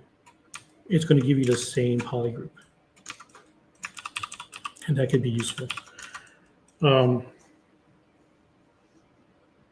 So a cool thing we can do here is, let's say I want to, let's use this. This is one of Shane Alsa's brushes. If we come through here, let's say we do a mark like that. You can say group change points. And we'll do another one. Right, group change points, same polygroup. Now we could do select them, convert to mask, and then run a polish by features. Let's open circle for more aggressive polish, and then we can go ahead, control click, and now we can start getting some interesting shapes here. Let's control click it to sharpen it, and then we can start extruding it in. And based off the brush strokes we made, we can polygroup, do some extrusions, and get a little bit cleaner design. Here. Also, we can also use alphas, which are pretty cool. So we could do is just drag out an alpha and group change points. We can go ahead, control click, the polish, right? You start moving it in and stuff. However, let's say the thought process is, why do I want to just use an alpha, right? Just draw it out, and there you have it. The difference is, if we run a group change points, Let's do a different, so I can showcase this here. Let's do something interesting like this. Drag it out, group change points, polish my features, right? Now, the difference is we can move it in. We can also like rotate it out if we want, kind of give more depth, scale it. We could do a lot after the fact. And that, you know, a little bit more control when you assign polygroups to something than just dragging out an alpha. So we can also do that as we're clipping, right? So let's do clip curve, and you can turn off polygroup. So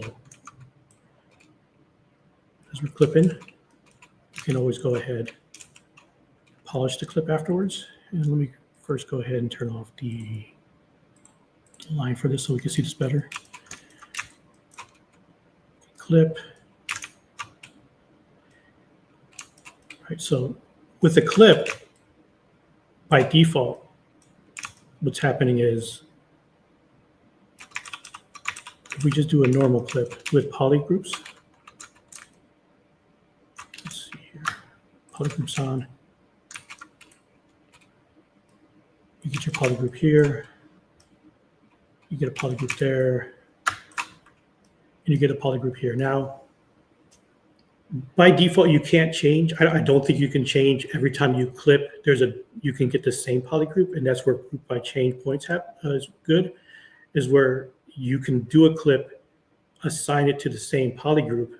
So as you're clipping, if you want to kind of like blend these together with a polish, you can kind of do that through like selecting all the polygroups and running a polish to isolate this by itself. You could use your undo history as well. To do. So if you store an undo history point now at the top, like Okay. right now at this point, do at the very top, hold control and click on, no, before you do Oh, that. before. Okay. Before you do that. Okay. And then now do your three clips. And then now the change point will look at the undo history and make all of those the same polygroup. Okay. Yeah. Cool. Then you can go ahead. Yeah, and then do your polish that you want to do. Yeah. Yeah. Control blur. And then you can just run a polish and kind of smooth those transitions out. Cool. Let's see here. Don't forget you got undo stored history right now, so you might want to clear it. Let's see. So since we're on clip brushes, let's show some cool stuff we can do with clip brushes. Let's see here. So let's go back. We could do a clip curve. Take this out. So clip curve. We could do a B radius, and this is based on kind of your brush size. You can go here, clip it down. We can also kind of combo that with adjust last. We can kind of push it out, give it a bevel if you want. Another cool thing is, let's go ahead. We'll do B radius with polygrouping. And let's say we do clip curve here. Let's do smaller brush size. Do clip curve, right? And I want to do clip curve here. I'll give you another clip curve on top of the clip curve, but let's say let's say I want to, let's turn off symmetry. Let's say I do want to like put an alpha here, right?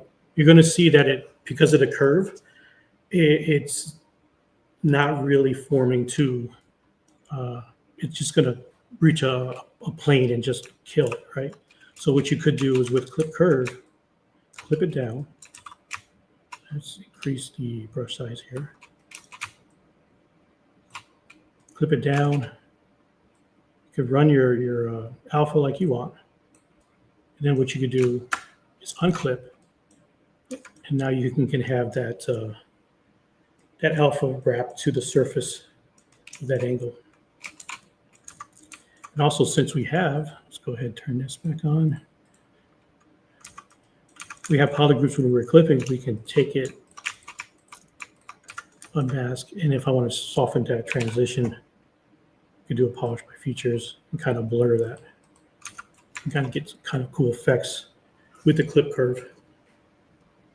And another one that this is my favorite one. It's called the let's see here, knife curve. And if you pair that, split by parts, this is very powerful in the sense that you can just go ahead. This actually sliced it in half and gave you a mask. So now you separate that off, slices it clean, gives you new poly groups underneath. What you can do is you can really just start the design and do interesting shapes with that. It's really cool. So we got a question about your rulers. So you want to yeah. hear a little bit what you're doing there with your rulers and how you're doing that? Well, my rulers are, I mean, it's not like an actual ruler. I have ticks here, major and minor ticks up to 10, kind of more for like proportional stuff, and like kind of seeing the different sizes of different parts. I think if you want an actual ruler that actually works, you'd probably go look at Shane Olson's ruler. He has a whole, I think, ZBrush setup that's in line with actual measurements. And then with this little projector here. Yeah, but how are you? They want to know how you're doing that. I mean, it's just eyeballing. Like if I have a part here that's like maybe. They're asking how did you get the ruler? Oh, how did I get it? So I just had a plane. I got like an image, and I just projected it with a spotlight onto an image, and then I kind of did a material shift with the color to kind of blend it, because this isn't an alpha, this is just blended in. So if you kind of, let's go depth here, kind of see there's a shadow in a different part, you can kind of see an overlap. So this is just an image baked down onto my my canvas. I saved it out as a document from, saved as I saved it as a document, and then let's see, save as startup doc. Mm-hmm. And then when you do that, you go to Lightbox, and your documents will come up here. You know, it'll open up every time you start up as ZBrush. Yes, and since he's doing this and making it an actual document, and then he's made it so his ZBrush will default to this document, to that specific size with the ruler there. Yeah. Also the protractor here, I did a so if you use clip, let's see here, clip curve. If you draw out, you can kind of see there's an angle here, right? But if you continue to draw, it's still an angle. But if I want to match an angle, let's say I did a clip here, I did a 40-degree clip. I know from here, 40 degrees, what I need to hit is 140 on the other side to match that same angle. That's why I kind of have this as reference to match different angles. Let's see here. So last thing before we get to topology, what are we doing on time? Ooh. Are we going to have time after this to? Yeah, you can get your topology. Yeah, you can get your topology. How much time do we have after? Whatever you want. That's whatever you're good with. This is my thing for today, for me too as well. Besides the normal emails and everything else, so you're good to go. All right. I didn't want to. Nope, you're good as long as you want to keep going. I don't think they're going to say no. Oh, okay, cool. So next thing, this is the last thing I'm going to talk about before we get into topology. And what I want to touch on is macros. So hotkeys and user interface, they're all kind of like cool things and like very useful things to optimize and kind of like speed up your workflow. But as much as they're useful to speed it up, macros will 10 times speed up your workflow. when you're pairing it with different actions in ZBrush. So a macro in ZBrush lets you record a series of actions and save them as a button. So instead of repeating the same steps every time, you just click the macro and ZBrush does it for you. It's a great way for speeding up your workflow and keeping it really, really efficient. So let's just demo real quick, kind of like some macros that I have. So let's go ahead. We have clip curve. I want to make sure polygroup is on. So we just do a real quick clip here, just so we can get a different polygroup, right? And then what we can do, control, click it. Now I just want to make sure this is clean, right? So let's mask it, right? And then let me make sure I have symmetry on. So if I have this polygroup mask, what I can do, and I can go ahead and use one of the macros, that's extract hard. Now what this is doing is extracting the masked area into a new subtool, and it's also running a ZRemesher multiple times with symmetry on to get to the polygroup. So that's just one click of a button to do that. Then if I don't like, if I want to remesh it even more, what I can do, so I can go ZRemesh hard. That's going to ZRemesh by half 3 times. So I just did this 3 times in a row with one click. Then what I can do is I can press extrude morph. That extruded the plane, gave me some thickness, and it also gave me a morph target. So I can go ahead and extrude it based on the morph target here. Right, so if I bring back our original, I can do here is now go ahead, flip it. Let's do Q mesh, polygroup island, move it out so we can see. And then all I can do is, what I want to do is just press subtract. What that did is made this subtool subtractive and automatically turned on Booleans for me. So I can go ahead, extrude it in. And now what I can do is press this, which that did is it turned on, it creased it at an angle of 50, turned on dynamic, turned the subdivision level up to 4, and set my crease level to 3, all in one button click. So that's kind of like how you can speed up the workflow by doing multiple things in succession. And you could kind of see, like, if you weren't explaining it, it just really kind of like, just, I don't know how to explain it. It just, the difference is night and day as far as like getting things out faster in ZBrush. So, and also those, it's kind of, do a quick polish, you kind of see those artifacts go away. So kind of some of my go-to. I'll start with the one that kind of like I use the absolute most, and it's kind of like a little bit of an extension of what the Drush tools did. So I'll show you here. So the option menu you're pulling up, they're asking about what are you using to make that happen? Or is that this one? Yeah. This is I think it's called Auto Hotkeys, and it's a plugin it's not specific to ZBrush. It works in almost every program as long as you can assign a hotkey to it.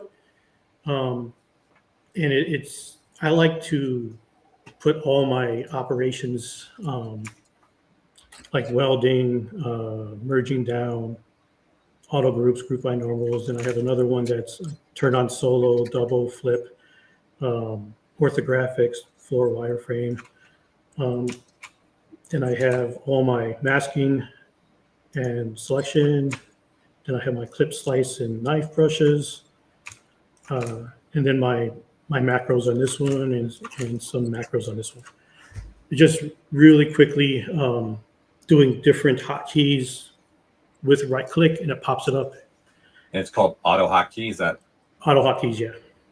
so? Autohotkey.com. I'm assuming is the one you went and got. It's for Pretty Windows sure. only. It's for Windows only. Okay. Yeah.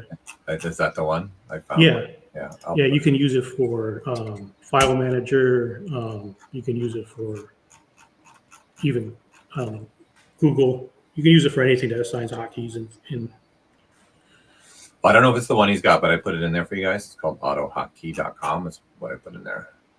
It's an open source custom scripting language for Microsoft Windows. Keyboard shortcuts, and there you go. Okay, that's probably it. Cool. Thank you. Yep. So with Drush Tools, he made a plugin here called QC 20, 30, 40, and 50. QC stands for Quick Crease. And what he did is when you go to geometry, you went ahead, you could set the crease tolerance, and you press crease, first thing he did. Then he went ahead and went to dynamic subdivision, turn on dynamic. He set the smooth subdivision to 4, and that's kind of what his system was. What I did is I made another one that did the same exact process, and what I did is I went back to crease and set the crease level to 3. So now I can use mine in conjunction with his. So if I do mine first, and let's see here, if I just do this real quick. If I set crease to 50, it's going to go through, do that macro, set everything up in the crease angle at the 50. And now I can use his and say, let's say I just want a 40-degree crease. And it'll do that, and it'll still maintain the crease level because that came after his macro. So I can go and do different crease levels with his and always apply mine first to keep that crease level going. See, and if you're looking for some really cool ones, Ryan's Tools is something I always recommend people, because for 2 reasons. One, there's a little bit for everybody. And 2, he's very consistent with his updates, and that's something that I always like and appreciate. And if you do that, I always are more willing to recommend plugins. For his, he's got a couple that are crazy. I think the extrude morph is his. I also use his smart split and delete functions. I kind of go over that in a pretty good detail on my intro video on my YouTube. But yeah, those are kind of like the things I kind of use for his. Let's see, other macros that I kind of use. Some that I've created are Dynamesh, where I apply I have 2 here for Dynamesh. That what happens is I apply the Dynamesh, delete the lower subdivisions. Let's see here, geometry. I go delete lower. Then I'll run a Dynamesh based on what I set there, which is either 1000 or 512. And then I have one after the fact where I run a Dynamesh, and it'll apply polish right after the Dynamesh. So those are kind of my macros and some of the stuff that I kind of use to speed up the process. Let's see here, and I think that's it for quick tips. So now we can kind of go to topology.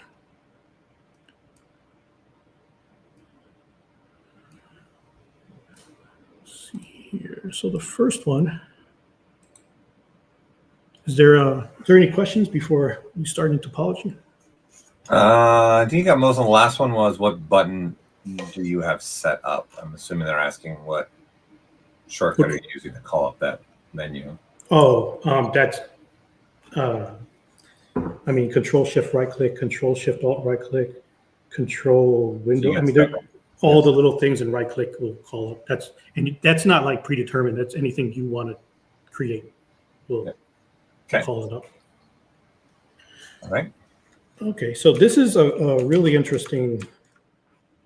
I kind of find it by accident, this tip, is there's ways where if you want to isolate subdivisions, you can either mask or hide, and it'll subdivide the unmasked parts. But by doing this, I accidentally found something that's interesting, and that is I can kind of like convert tries to quads.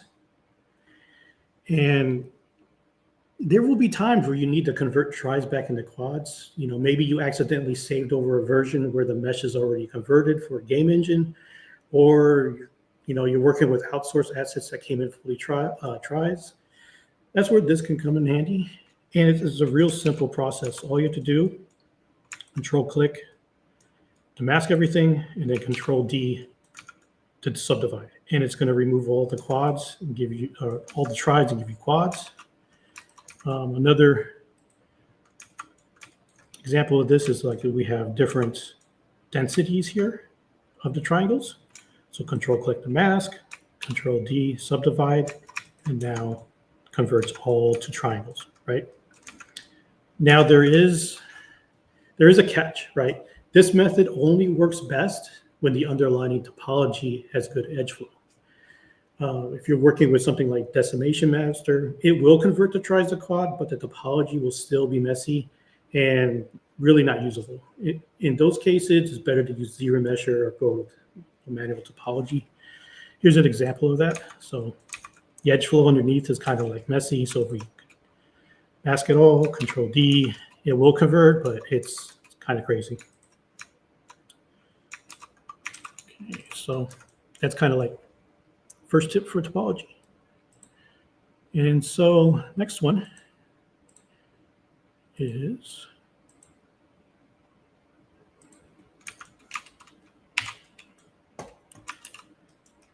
going to be tackling this. All right, so this is going to be a little bit of a weird statement, but from my experience, the more complex the model, the more powerful ZBrush becomes for hard surface. And we're going to use this cylinder head as an example of that, right? So what we're doing here is, this is basically, if I turn off my Boolean, we're using Booleans to kind of create this mesh. And this is kind of what it's all coming down to, is these two Dynamesh parts.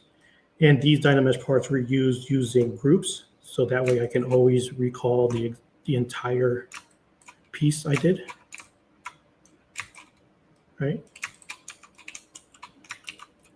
And if I turn that off, you kind of see all the Boolean parts that were made.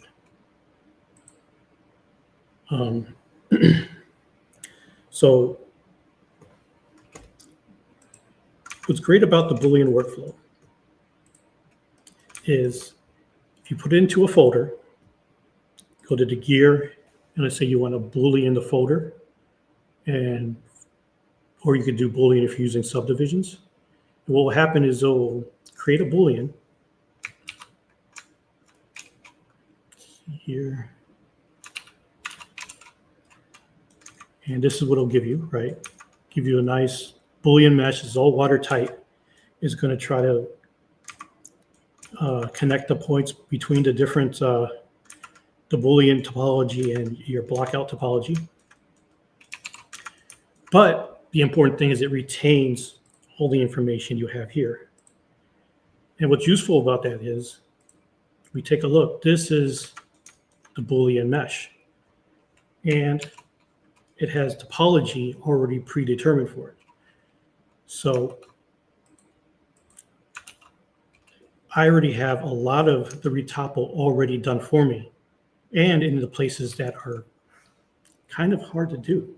And that's what's great about this workflow, is you're building your base topology as you go right through your Booleans. And in this example, not only is half the model already done, it's in spots that would be a real pain to do by hand in a lot of time. And also, I don't want to really box model this. I kind of want to do the Boolean workflow where I have more visual control of what I see.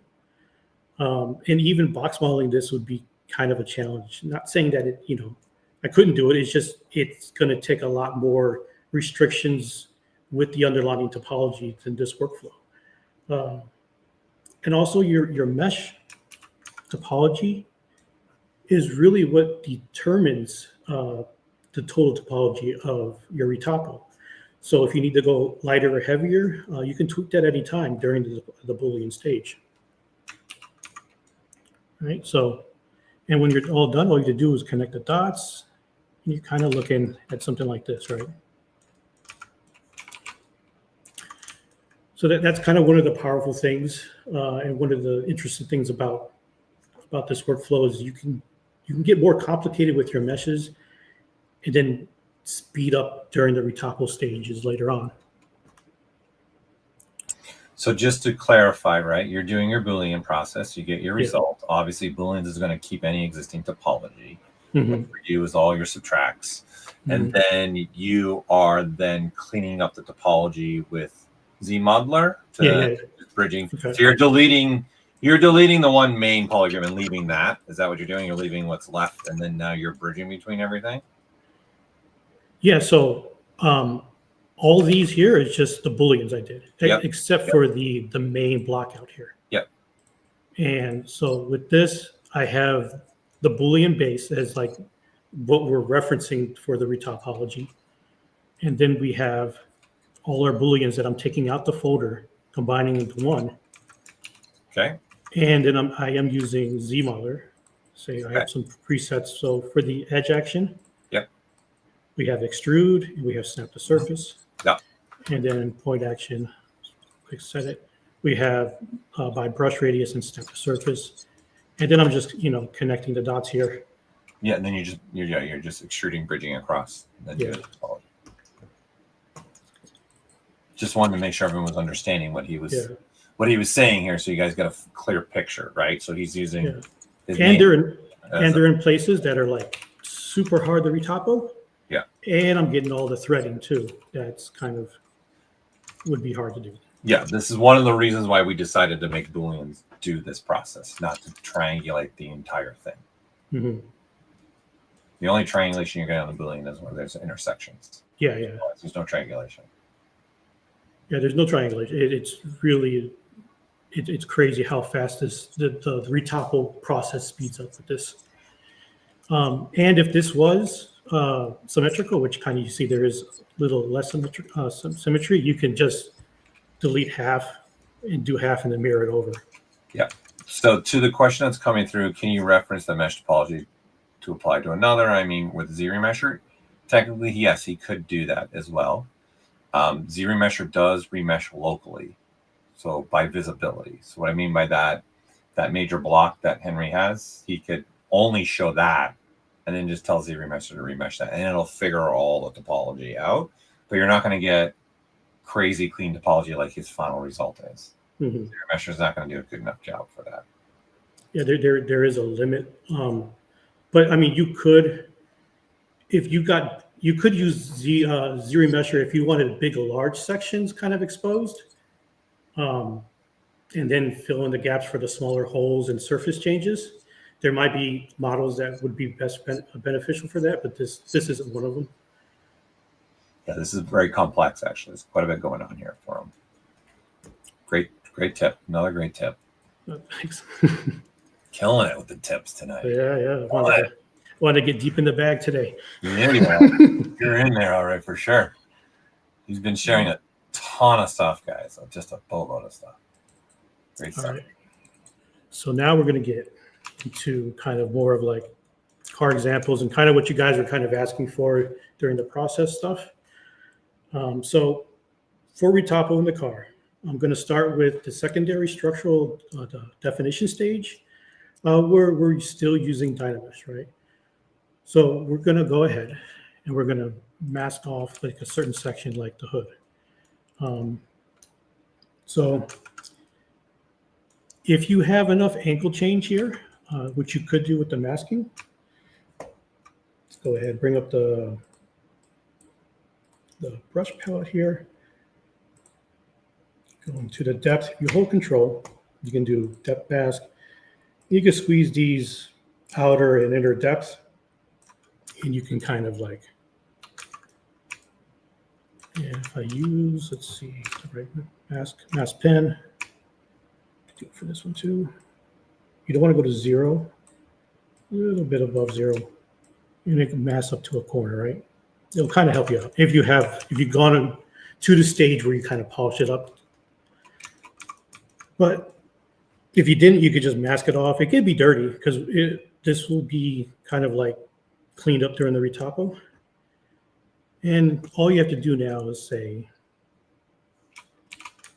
take it, Control W. We got it. We want to make sure we duplicated this. Got our topology here, our polygroup from the mask. Let's say we want to select it, and then we can delete the hidden. Now we have one part of the car that we can retopple from. So, kind of like break down the process, or kind of like a checklist for preparing a model before running ZBrushLIVE. I kind of have 4 things to give me the best shot at a clean result. So the 4 things I'm looking at, what I need to kind of tackle before I run ZBrushLIVE is I'm looking at borders, I'm looking at polygroups, I'm looking at symmetry, and I'm looking at sharp corners. So for the borders, I always want to check to see if the open borders and polygroup borders are clean. If they're not, I need to clean them up first. And to do that, I'll kind of unmask the borders and run a polish by features. So the second thing is polygroups. That's what I look at right after the borders. Depending on what the model needs, I'll decide whether to assign the polygroups before or after ZBrushLIVE. So if it needs more control over the angles or edge flow, I set up polygroups beforehand. If I'm still in the middle or refining or adding detail, I'll wait and assign them after ZBrushLIVE. Next thing is symmetry. If the model is symmetrical on one axis or more, I make sure symmetry is turned on before I run ZBrushLIVE. And the last thing I'm looking at is sharp corners. I found that sharp corners are usually the first thing to break down during ZBrushLIVE, especially when running half multiple times. So I'll kind of slice them off to avoid the breakdown and help with edge flow. I can always add them back in with ZModeler. So let's go through kind of the process here. So what we have is just the polygroup mesh. We didn't do anything to it. This is the result we get from ZBrushLIVE, right? Next up is I clean with the border. And this second, the second hood here is ZBrushLIVE with just a clean border. And this one is with symmetry on. Then let's go ahead. If you run it a couple times, the corners, this corner will start breaking down.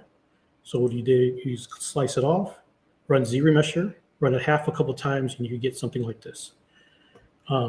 Now, a thing you need to remember is when you run ZBrushLIVE and you say, I want to run it with 1K with no symmetry, it's going to look at it and say, I'm going to try to get you at 1K. But if you turn on symmetry, it kind of like splits the model in half, runs it at 1K, and then kind of mirrors it over. So if you're thinking you're going to get symmetry on and you're going to get 1K, it's going to double it.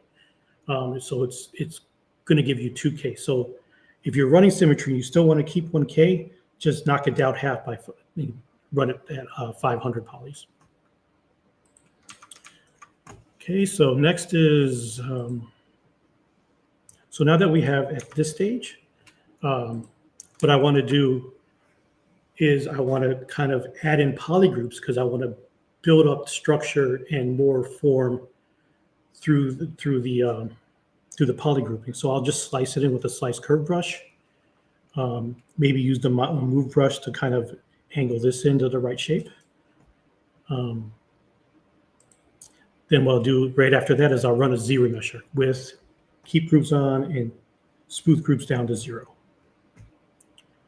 And then after that, I'll start extruding, adding more edge flow around the edges to kind of help with the creasing and kind of this shape here. I want more edges running around here. So I'll do that with the ZBrush brush until we run like the final topology of this. So that's kind of the workflow, like extracting a mask, using ZModeler to get to a certain stage, using polygroup to define different mechanical parts and elements, and then ZModeler to build that in and adjusting topology on the fly when you're at that stage. I got a question actually for you coming in. Okay. All right, just by curiosity, when you build something so detailed, is it for printing or VFX? Because it's still not going to be manufactured product, right? Tolerances and so on are not taken into account. So, yeah, I mean, this is morely for if you're looking for more like a film pipeline. Evenly spaced quads, creasing, and then creasing can even be converted to bevels if you need it to be. So it's more in line with the film production. It's definitely not for games or print, but at a certain stage, it's not ZBrush not being able to, it's the user. So you can easily at a certain stage increase the topology if you need to, or decrease the topology to make it game ready. At any point, you can ZBrush has the tools to do it. It's not a ZBrush issue; it's a user issue. So it's kind of like that's kind of like what you're seeing more of, is more of like a film pipeline when I do my stuff. Anything else? Nope, you answered it for him. Thank you. Okay. So next.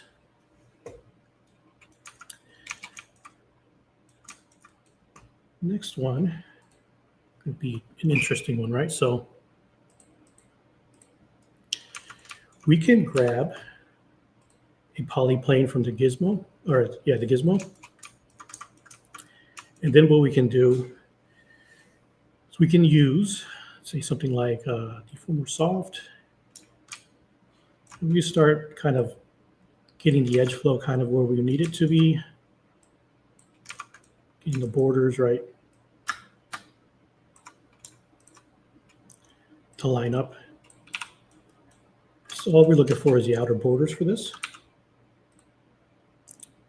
And let's see, delete this for now. So we got one set up already. Now what I want to use is, I want to use BT and then the cloth transpose brush. And I want to look at the dynamics tabs.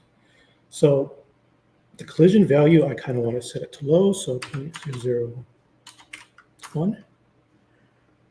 Right? So, and I kind of want to increase this simulation iterations to 500. Now what we could do, just move it down and project it right onto the surface. Okay. This is kind of like a starting point for topology. Now what we can do is we can grab the slice curve. And with the slice curve, I want to kind of match the spacing here. And let's see. What I want to do is use B radius. Go ahead and slice in. Make sure it's in the middle. Slice in that edge. Now I use B radius because I wanted the edges to be consistent. And if you use two slices, there's greater chance for errors. Now what I can do is I can weld it across, right? And I can do here, project all. And ZBrush, I could do half. depth of size is 0, keep groups on, and smooth groups, and a ZRemesher. Give you something like that. You can also turn on symmetry. Do another, let's see here. Do project all. And we got a starting base for our topology using the cloth transpose, where we can now use the ZRemesher or the Z-modeler brush to kind of extrude out the edges here. Then add in edge loops and continue to project down and build out our topology that way. So you're building kind of like, you're starting out with like a base, projecting it down with the cloth brush, setting in some angles to further refine the different angle changes, and then continue on with the Z-modeler brush to continue on the edge flow. Also, a lot of these things that I've done is kind of like experimentation and doing a lot of weird things with combos. So if you wanted to like just be weird and experiment, you can kind of take maybe the Move Infinite Depth brush. You can probably throw on, I don't know, let's see, do a curve as line, do some weird stuff like this, right? And then with the see the Move brush here, kind of alter the kind of the slope of it based on the curve. So there's a lot of like just weird things you can combo to kind of get really cool results.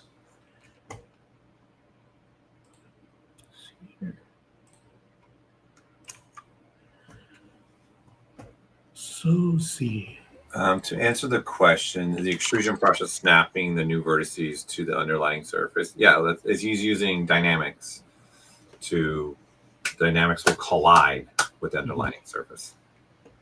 Okay. It's when I set the inflate value here, collision volume already activated, and it's using the plane and it's colliding with, it's using this as the collision volume, and it's snapping to the verts to that surface. Your inflate slider, guys, is just controlling how far off the surface is it going to sit when it collides. So you can make it collide and it actually never touches the surface. He wants to do the opposite. He wants to get as close to the surface as possible. So that's why he's turning it way down instead of having it at 1. Yeah. Great trick. Yep. Another good one. Throw it. You guys are going to need to rewatch this probably 18 times. I hope not. No, it really should, because they got to get it all in, right? Yeah. You're sharing a lot. Let's see. So side door. So let's tackle the side door next. This is where I'll just use this IMM. This is kind of my IMM Mesh Fusion. I have a bunch of different preset planes that are all quadded and it specifically used for either Retopo or Mesh Fusion. It is free on my ArtStation, so you just grab that if you want to use this. And speaking of that, since I also got another free one. My primitives, they're all quadded too. Just planes, cylinders, half spheres, rivets, weird stuff like that. So what we could do is grab a plane, right? Just drag it on the surface. We could do, let's say, turn off solo for this so we can see, right? We can go ahead, we can split that off. Now I can use Z-modeler, can move the points over.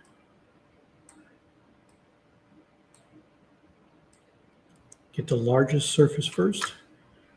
Insert multiple edge loops, grab a couple, move it up, kind of snap it to the surface here. We can also do a quick project all. And now we can let's do Retopo. We can kind of start continuing this edge flow up,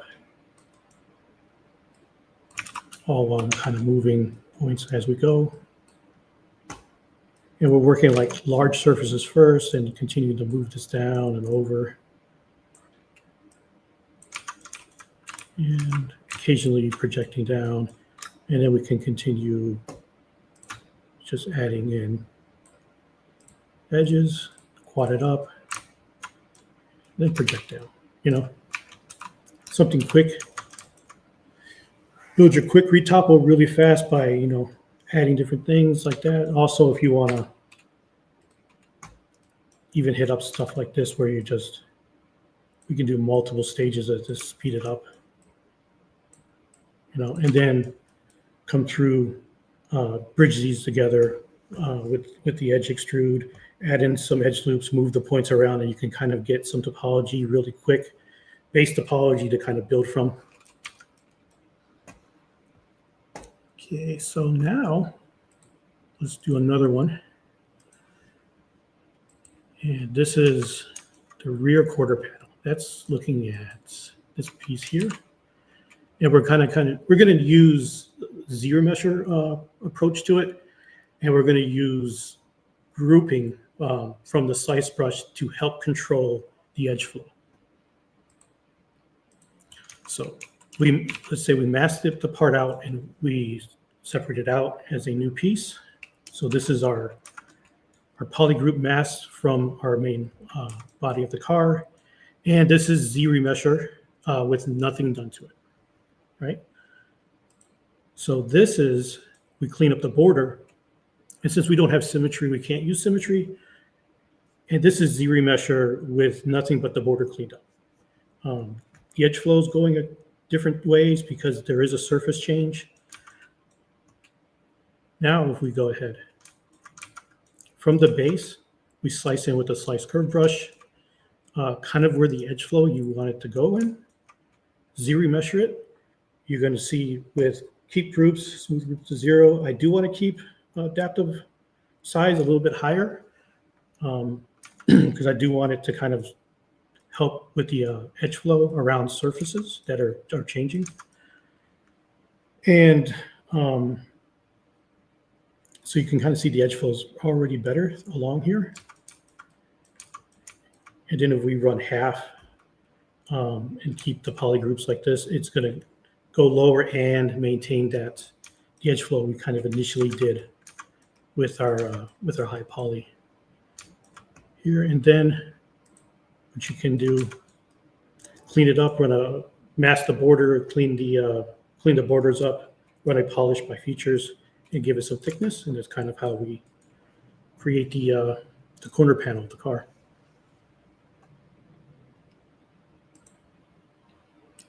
Okay. Next one. So this one is a little bit more manual retopo. And what we're creating is, let's see if I have it here. This is on the side of the dash in the interior. So we're going to kind of go through how I created this part. So we started with an initial low poly blockout with a little bit of the movement down here to capture that angle change. Then I did a slice rectangle, and that's kind of like helping me gauge for this extrusion down. You can see that there. Then I'm doing a ZBrush, same, with keep groups on, smooth groups to 0. And this is going to look at this and build this up. And then with this polygroup, all I did was I did a inset, polygroup island standard, and then kind of deleted the ends that gave us. That'll come around here.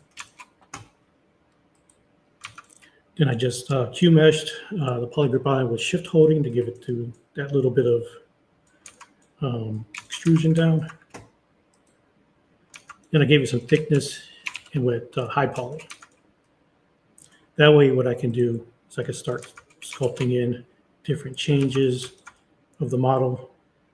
Gave it some thickness because I didn't want it to come through any of the thin parts, just to create more of the shape of what I'm going after. And I'm still high poly, but I wanted it to be more of a thin plane for the ZRemesher.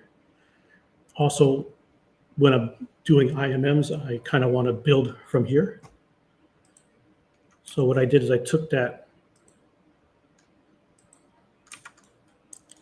same IMM I was using, and I started with like a 16, dragged it out. You can kind of see the topology here, placed them around here, deleted the middle loop here, and then started extruding it out to create kind of like the starting point for my retopo. And when I do have kind of like circles, I always like to start with circles because I want the beginning topology to have that evenly spaced points around the circle, and then I can kind of like fill in the rest. And it just helps the process down the line doing that sometimes. And it is part dependent too. Sometimes I'll create it different ways, but if it's a small object that I can get done pretty quick, I'll start with the holes first. And other holes, like stuff that doesn't require multiple edges to create it, I will do a split. So split point, triangle center, and you can kind of see I could create that way if it's a small piece. Okay, so it's kind of the process for the side of the dashboard. Now let's talk about disc brakes. So with this process is, I started with just a simple cylinder, and then I created some cylinders using a symmetry with the radial count to 20. Right, these are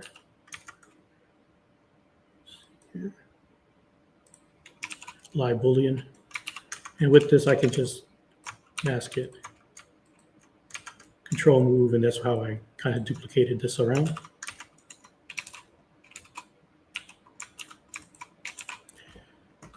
And similar to the process what we did with the cylinder head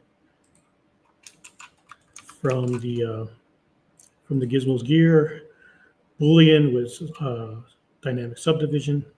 That way it gives us this Boolean mesh. And then I can take from the folder our original cylinders that we use for the Boolean. And I just move them down a little bit so they're the same height. I extruded it out using the ZBrush brush. And then what I did is I retoppled this piece, giving us the topology you see here. And it's kind of like the cool thing is like when you're retoppling this piece, you're still using radial count. You're not doing individual. So each extrusion you do, showcase this here, is off. See, rejection, retopo. You still extrude in radial using the radial count, and it just really speeds up the process. So all you have to do is really consider how these connect, extrude them out, give yourself a little bit of edge room going on the borders, just connect them up. So it's safe to say this person's looking at what you're doing. You start with some good topology, then you kind of Dynamesh it, or even in this case, you Booleaned it, then you add some details, and then you retopo again over the details. Mm-hmm. Safe to say that's kind of a little bit of your workflow. That's a little bit of the workflow for like more when you get to the more complex shapes and objects. Yeah. Obviously, simple or intermediate kind of like shapes, ZBrush perfect for that. And you'll notice even when you're doing big projects, like even something that looks complex, like a helicopter or tank, 70% of that is very simple box modeling stuff.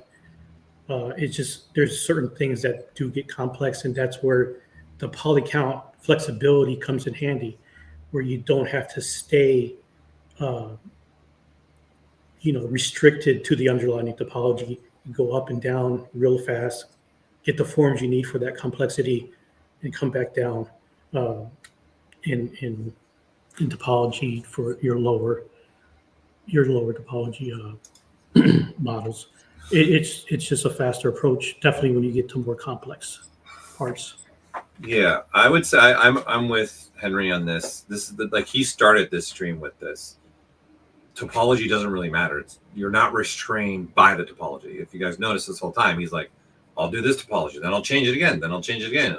This is the power of ZBrush. You're not stuck with, hey, this is topology. Now you're stuck with this topology. Now you got to figure everything out, right? If you guys notice, a lot of stuff, he's like, okay, it was better for me to do step with simple topology and then do a couple slicing, retopologize.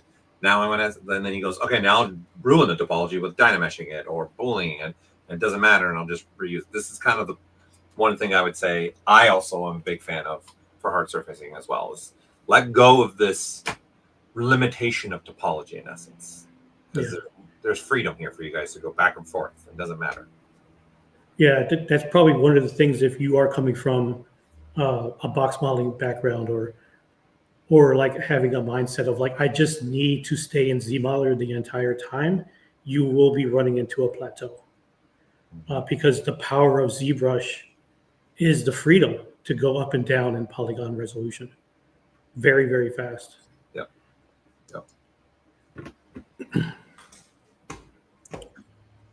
Good stuff. So one last thing we can talk about. Let's see. If you do, let's say I want to do a polygroup right here. Polygroup, let's say flat island, right? But I don't want to do these edge loops. I want to just stay within this section. A really cool way to get polygroups based on the decreasing is polygroup fill. Now what I could do, polygroup that real quick, and it's only looking at the border of where the creases are. And now what you can do is QMesh polygroup island. You can kind of add more details without really setting up a different polygroup here. It's just a quicker way of like, if your creases are set up and you don't have enough surface change for a flat island or anything else, fill, I think is a new one relatively, that you can do polygrouping based on the crease edges. Yeah, it's relatively new. It'll appreciate creasing borders and polygroup borders as well. Okay. It'll look up both. Yeah, cool. I want to say it was in the last 4 years. Could be wrong. Nice. Yeah. So, I mean, it's up to you. I think I have a tire and a rim to show. That's the last part. If you want to continue, if not, that's cool. Yeah, you want to take another 10, 15 minutes, or do you have more than that you want to do? I could probably get maybe one of them done in 10, 15 minutes. Okay. Sure. All right, we'll do the tire. Okay. Tire here. Let's see. Okay, we'll do here. So starting with the tire, with our blockout, we started with this kind of just roughly proportional shaped tire. So what I want to do, first thing I want to do is kind of delete the middle poly group, and I want to add a couple edges down the middle here to kind of start what would be the groove of the tire. So if you want a little bit of taper, really cool thing you can do is let's do scale, do polygroup all, and the important thing here is to choose polygon center. So now to adjust the bevel, we can do all of them at once. Next, what I want to do is, because it's a blockout base, the topology is a little bit too low to add in all the tire treads. So what I want to do is subdivide it a little bit, right? Now, it's a little bit too much on the vertical edges, so I have to get the right density, so I have to delete those. And that's what I did on the next one. Delete the verticals run and keep the horizontal. And I also polygrouped would be one tread that I need to run across the entire circumference of the wheel. So next thing I did is I duplicated the tire, and then I deleted the rest. So I still have that block out here for it. Because all I want is the one part of the tread, and it's only half the tire. Next is I want to model in that tread detail. So a lot of it I used was slice mesh, and from the point and from the edge action I used also slice mesh, and then I used from the polygon action do nothing. That's kind of how I sliced in this design here. And then you see it before with the construction topology. To get this edge loop here, I created polygroups, and I used insets, polygroup island, and standard, and then deleted the extras that came through this way. That way I got a nice edge loop running across the border.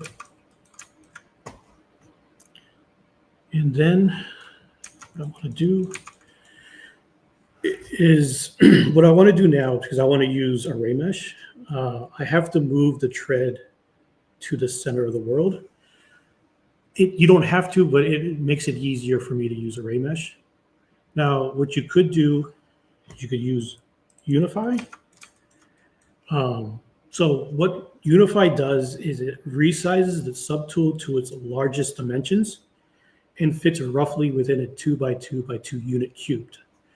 The second thing it does, it relocates the subtool to the center world axis of 0, 0, 0. But what I want is I want it to relocate to the center of the world, but I don't want it to scale up. So another way we can do it, if I go ahead and show, let's see, the floor grid here.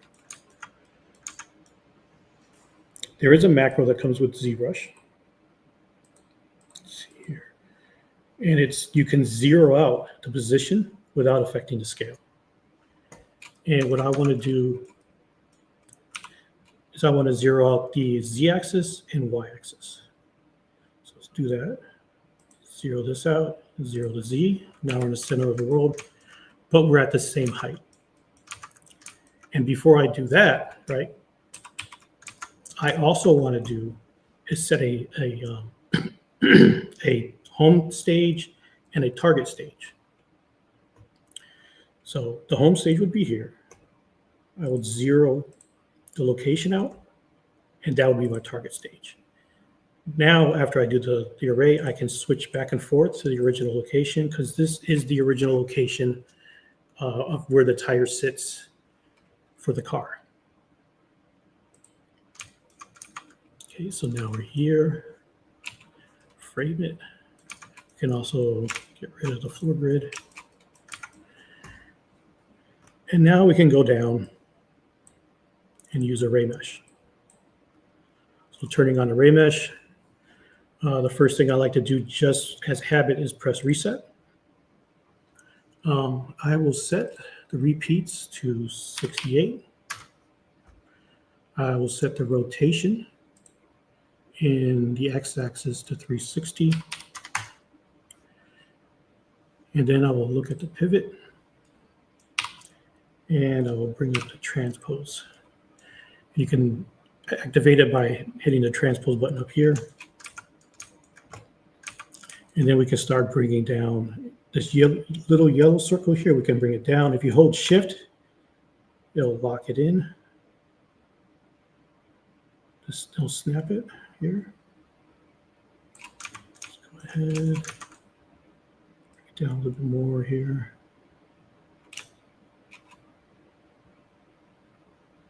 Something like this.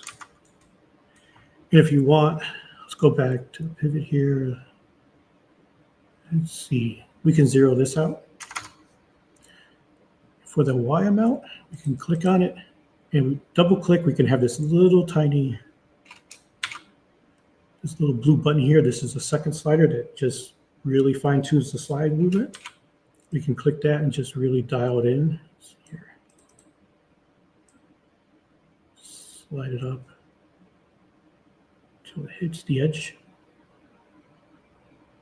Like that. And then when you're ready, all you have to do is click Make Mesh. It should be watertight because it welded it, because it's really close. And now what we can do is we can say Switch Stage. Go back to our subtool. Bring up our reference here. I can bring up the gizmo. And this is something you could actually create a second stage in Array Mesh and mirror it over, or you could use the gizmo here. So I can alt click to set the pivot here. I do want local symmetry on with dynamic, because with dynamic it's looking at the gizmo's orientation for the mirror and weld. So I'm going to turn that on. And let's move it in a little so it's not directly off. And then if I do hit a weld, you'll see that it's in the wrong direction. Now, really cool thing you can do without flipping flipping or mirroring it. What you can do instead is hold Alt, hold Shift, and you can snap the X to the other side, right? And now when you do a weld, it's looking at where the arrow is pointing, and then it's going to weld based on the gizmo.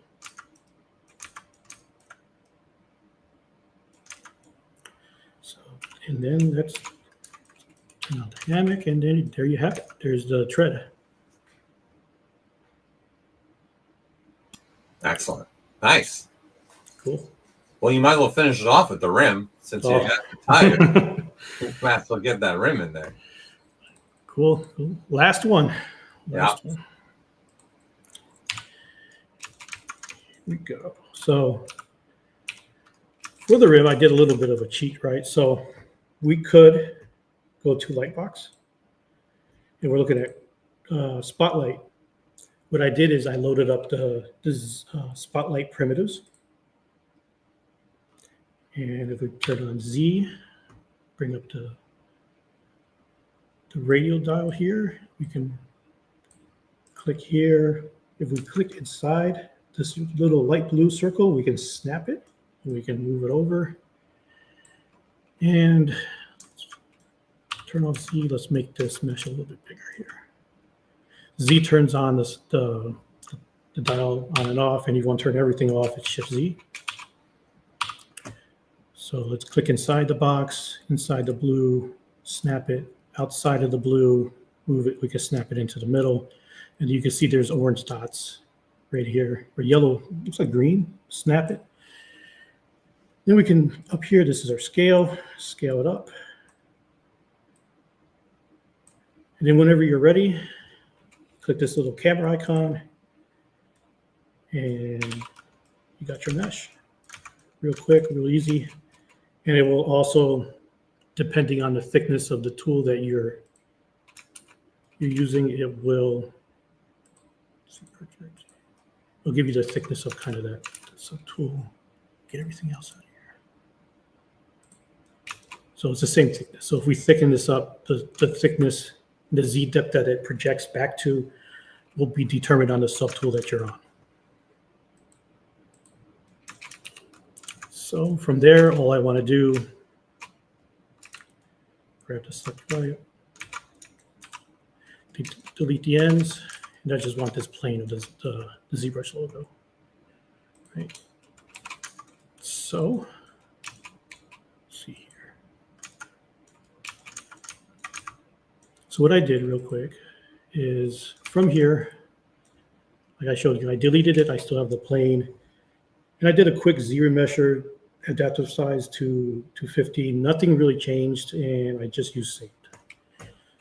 And that's kind of what we got here. And to prep for the angle changes of where I want to cut and kind of move this off, I used the Z-modeler slice points and just sliced in a couple edges for the creasing to help with the edge flow that I get. So if we kind of let's run it real quick, do a ZRemesher. So you kind of see ZRemesher half, adaptive size of 50, smooth groups a little bit high, detect edges and keep groups. We're running the edge flow along with the creases here. And that's important because I want to kind of delete these creases, bridge them underneath. And that's kind of what we did here to kind of like give it some depth and make it continuously flow around. Next thing I did is I kind of like masked the border, did a very, very light polish by features. And if you, instead of like going to, if you're sliding up and you're trying to get one, all you have to do is click on it, and clicking on it is the same thing as going to one. So you don't have to like try to fiddle with going to its lowest possible setting. So we gotta clean up the edges. And ran another ZRemesher with save. And then all I did was give it some thickness. And what I'm looking for with the rim here is when I gave it thickness, I wanted to bevel this the same size as the bevel running across the rim. And I'm also kind of making sure when I Q-mesh these together to weld, that the space of the polys match the space of the rim. And it would be kind of like the Q-mesh will give you some harsh angles, and that's where I just did a manual mask. Let's see, I did a mask on the poly, masked it out, unmasked it, and then ran a polish by features to kind of smooth it out into the rim like this. And an interesting thing that kind of happened with this is I had trouble kind of, it didn't have this part initially. It was just this with an open. And I was looking at kind of rims that had solutions like motorcycles where it was running based on wheels moving the interior. And then the ZBrush kind of didn't have a center axis to kind of to rotate from. So I just reused an old rim, made that the center point where the axis runs into, and then have made it look like more like the ZBrush logo is floating inside the rim. That's kind of it for the. Well, that's a lot, right? And you're going on almost 3 hours here. I know. You've been doing a lot. Like again, everyone, this is going to be recorded, so we'll remove this and so this. This is being recorded, of course, and it'll be on our YouTube channels forever, right? So you guys can go back and watch this as much as you want. And then, again, I will share Henry's ArtStation again in the chat real quick, so you guys, again, have that. I'm sure you guys seen throughout the stream, I was pulling up that we also have the ZBrush Summit was announced. So stuff like this, what we're doing with Henry, that's kind of what our ZBrush Summit's also all about. So it will be virtual only, except for a little kickoff party we're going to have here at the new office here in Hollywood in person. But the rest of it will all be online. So there'll be more news coming for that. And then, of course, this got brought up a little bit throughout the stream. iPad, all the stuff that Henry was showing is also available in iPad, right? All these features and stuff that he was doing. Yeah, a lot of the features was done in like the beginning parts of the car was done in the iPad. It just when the subtool list got a little bit crazy, that's when I switched over to the desktop version. Yeah. So, and then just keep that in mind. And of course, for subscription ZBrush, you get both desktop, iPad, and Redshift as a subscription for ZBrush. There's also a subscription just for iPad. And then iPad does have a free version that you can get going for free. And that's something we're also looking at getting going on the desktop side. So something the team is working on. So Henry, I just want to thank you, man, for that was a lot. That was great. Yeah. You really killed it, showing a lot of stuff. People I had a good time. I hope people liked it. Yeah. This was fantastic. Everybody was really enjoying it. Cool. So, and appreciate your time and all the nice little tricks that you showed. Is fantastic. Yeah, no, I had fun. For sure. Yeah. All right. So we're gonna let Henry get back to his day. Going back into things. Yeah. Really, again, thank you so much. Yeah, no problem. Everything you've done, everything you do for the community, sharing your work, sharing your tips. It's amazing. Taking the time to do this pro project. Again, everyone, that vehicle ships with ZBrush, right? So you guys can go see and now literally now go rewatch this and you can start seeing how he was making that car. And you guys could also now remake that car too, right? So I can't thank Henry enough for willing to take his time out of his day to do this stream and then also make the car for us that we could ship with inside of ZBrush iPad and ZBrush desktop. It's a beautiful piece. Yeah, I mean that's a bucket list thing though. Like to have your model ship with ZBrush, that's not, you don't have to thank me for that. That's not everybody gets to have an opportunity to do that. So I'm very, very grateful for that. Yeah, well, we appreciate it, man. It's really fantastic what you were doing. So Thanks. Really appreciate it. Okay, so we're gonna call this stream done. Okay, and again, please feel free to rewatch. Again, I'm Paul Gabriel with the ZBrush team. We have Henry Chervenka as our special guest. Thank you again so much for everything you've done. Really appreciate it. Everyone else have a fantastic day, evening, afternoon, wherever you are in the world.